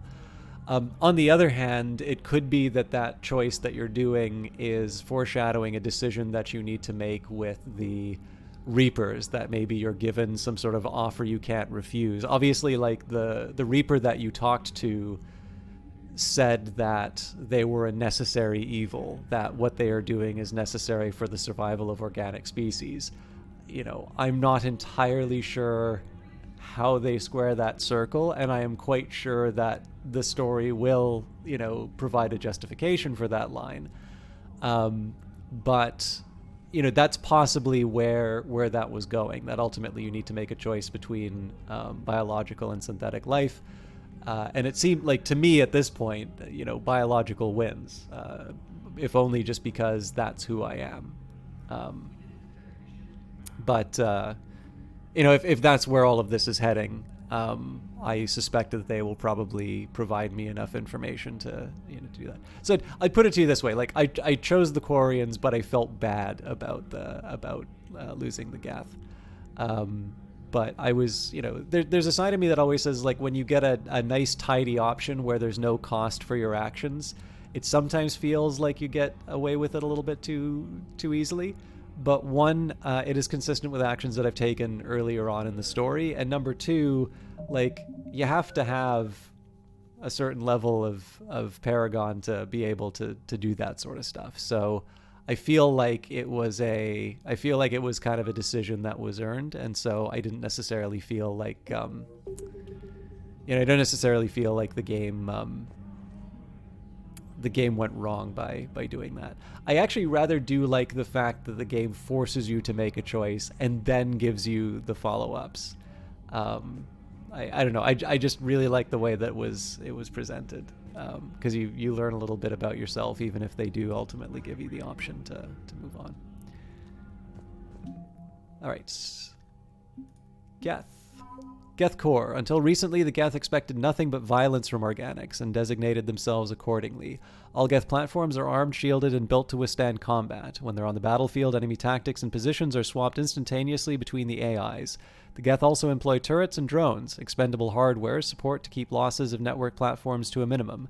The result is the largest and perhaps best equipped infantry in the galaxy. The Geth fleet. Many Geth vessels are built to explore, mine, or provide transport between factories and space stations, but every Geth ship, regardless of its purpose, is also capable of engaging hostile forces. Unbound by the Treaty of Phyraxian, the synthetic intelligences built almost as many dreadnoughts as the Turians. The software running these ships is in the Geth themselves. Highly advanced electronic security measures and cyber warfare suites bolster already formidable firepower. Updated, rewiring the Geth heretics significantly boosted the processing power of the true Geth. Their increased strength made their fleets both more efficient and more lethal in battle. Wait a minute. Why does it say readiness rating 50%? That can't be right. We were at 90-something before. Geth Prime Platoon. Geth Primes are built to house more programs than other platforms and operate as mobile networking hubs. Their combat software provides a boost to Geth nearby, coordinating and directing attacks. Since the destruction of a Prime unit causes the processing power of other Geth to drop, Prime hardware platforms are heavily shielded and well armed. Quarian. Admiral Darozen is head of the Quarian Special Projects, research vessels that create and improve the technology that keeps the Quarian flotilla operational. Studying the Geth all her life, Zen is an expert on synthetic intelligences. Admiral Zalkoris. Admiral Zalkoris sacrificed his vessel to save a live ship. The civilian fleet thought they'd lost their leader. When Admiral Zalkoris sacrificed his fleet to save a life ship, the civilian fleet thought they had lost their leader. After Commander Shepard brought Zalkoris back, he passionately argued that the safest action for the civilian fleet was to stay with the flotilla.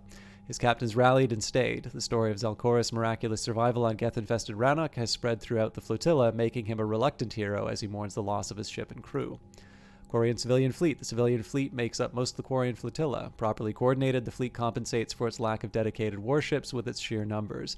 Even its smallest crafts are equipped with ship-to-ship weaponry. The civilian live ships, enormous floating gardens that produce food for the Quarians, have also been fitted with massive Thanix cannons to provide heavy firepower. Updated, rewiring the Geth heretics significantly boosted the processing power of the true Geth. Their increased strength I don't know why that's on the Quarian civilian fleet, but fair enough. Any pirates or other mercenaries attempting to prey on the Quarian flotilla must contend with heavy fleet's cruisers, frigates, fighters, and carriers. The heavy fleet is led by Admiral Han Gerl. The admiral firmly believes in the importance of ship maintenance and regular training exercises, and actively encourages those on pilgrimage to seek out technologies that will upgrade his fleet's capabilities. As a result, cutting-edge technology is often found in the best of the heavy fleet's vessels. Updated, the fleet sustained damage to several dozen frigates and were unable to repair themselves in time to avoid destruction during the war for Rannoch. Quarian Patrol Fleet. The patrol fleets are scouts flying ahead of the flotilla on the lookout for mineable bodies and hostile forces. They scan space with VI systems that pick up heat signatures or other signs of foreign vessels. As the first ships to be targeted in any conflict, some of the Quarians' finest engineers monitor and repair the patrol fleet's shielding. The fleet's commanding officer, Admiral Shalaran, relies on speed and shields during combat. So we'll figure out what's going on with our preparedness. And finally, Codex entries. Admiral Stephen Hackett is a decorated... Tali Zora, a Quarian machinist, was born in 2161 on the live ship Raya.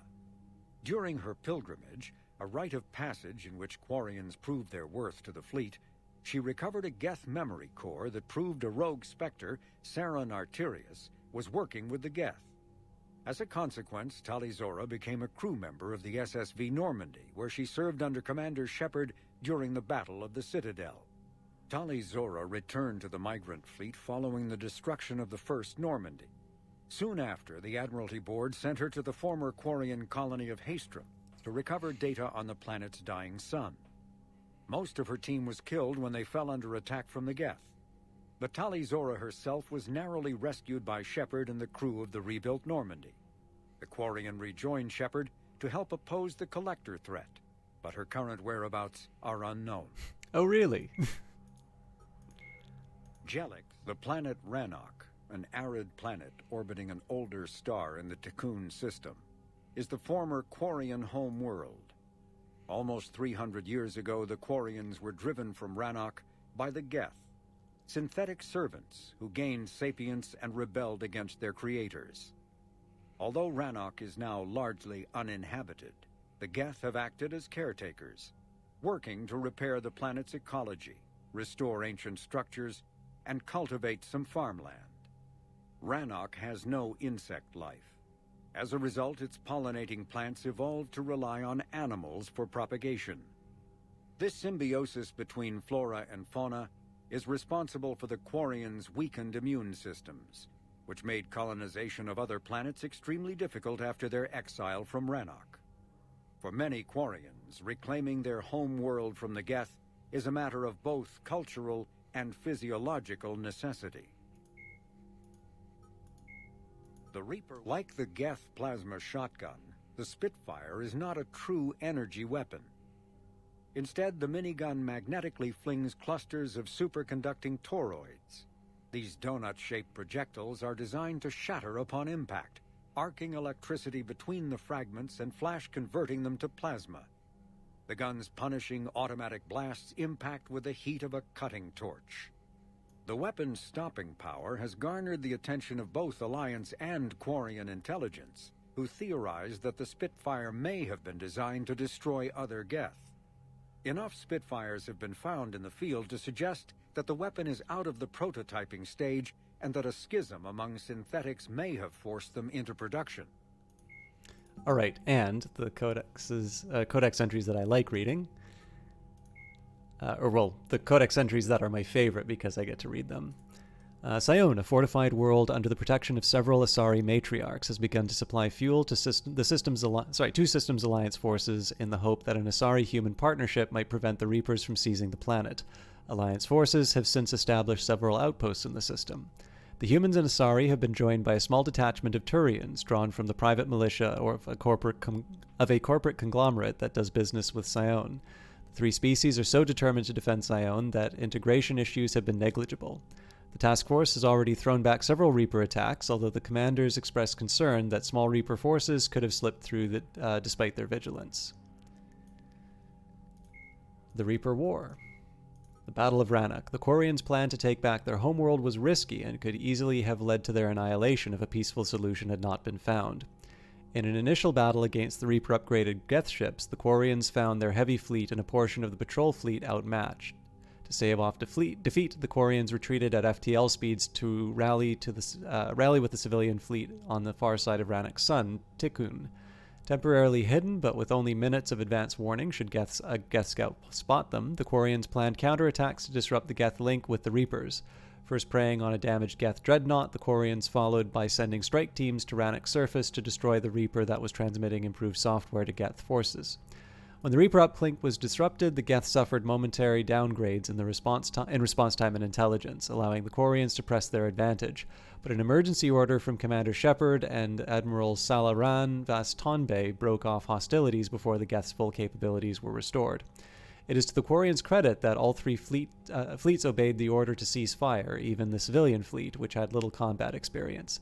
The Geth, for their part, bore no ill will towards enemy combatants and broke off hostilities with perfect discipline.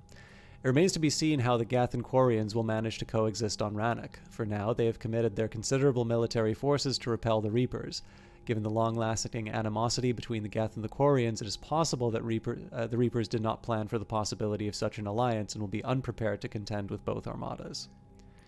And the miracle at Palaven. The Turian and Krogan counterattack on Palaven combined deception, courage, and tenacity. First, the Turians leaked a false battle plan that drew on the same tactics they used at the beginning of the assault on Palaven. Then, the dreadnought Indomitable faked a problem with its drive core coming out of FTL near Palaven's moon, Manea. Three other dreadnoughts and their attendant fleets deployed to assist Indomitable, a tempting target that drew the Reaper capital ships away from Palaven. Turian troop transports then entered Palaven's atmosphere to release shuttles, gliders, and individual soldier capsules. The Reapers did not understand the seriousness of the threat at first. Those that had detected the landing craft sent husks and collector swarms to intercept them, but little more. This allowed Krogan commandos to link up with Palaven's resistance and hand off their payloads, warp bombs, and fission weapons. In simultaneous strikes across the globes, Reaper ships began to explode. Turian resistance members had managed to smuggle the bombs inside when the Reaper processing ships, troop transports, and even destroyers and capital ships had opened their structures to indoctrinate Turian leaders. Large swaths of territory fell back into Turian and Krogan control. News of the victory gave a much-needed boost to the morale of the Turian resistance and galactic public. But the action was not without sacrifice. Turian insurgents gave their lives to ensure the explosive detonated, and the processing centers they destroyed were full of civilians who died just as surely as if they had been harvested. Of the dead, General Minan Resvirik said, Whatever they were in life, their deaths had no equal. They are worthy of joining the spirit of Palavin itself. Cool. All right. Despite the fact that I was disappointed by that Reaper fight, this was neat. I actually kind of I have no control over this as far as the stream is concerned, but I actually kind of like that. Yeah, I don't actually. You know what I'm gonna do? So, seeing as we now know that we've got these levels, I want to see if they. Yeah, it's more like it. So, what does Hackett say when Hackett is no longer available?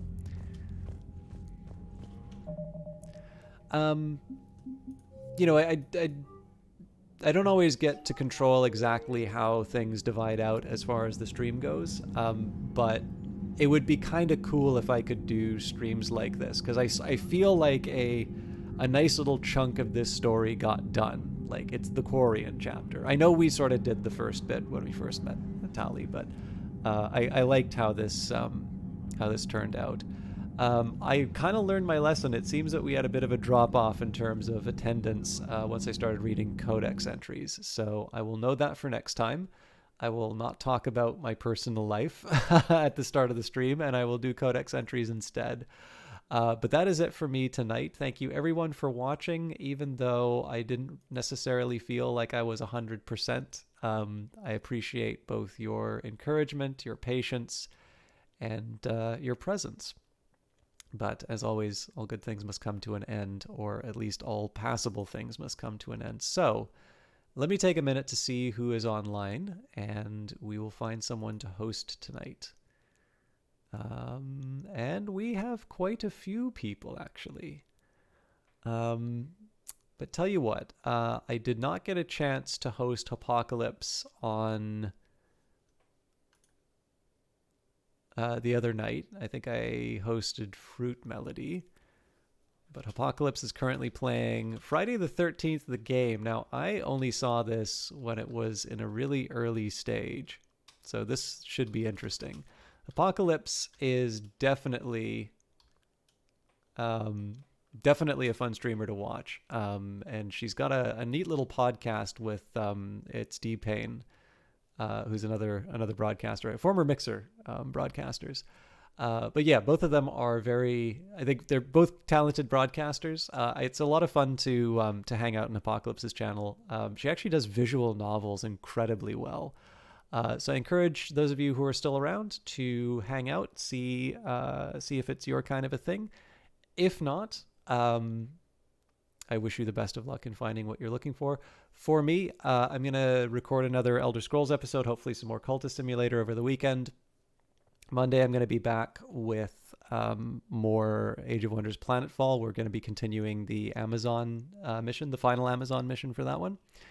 And then on Wednesday and Friday, the plan at the moment is to keep on with Mass Effect 3, but I have been meaning to get back to Industries of Titan, and there are a couple of other games at some point that I would like to do, but my intention right now has been to try and focus on Mass Effect 3 as much as I can. So we'll see how that goes. Until next time, have a good one, and please treat Apocalypse well.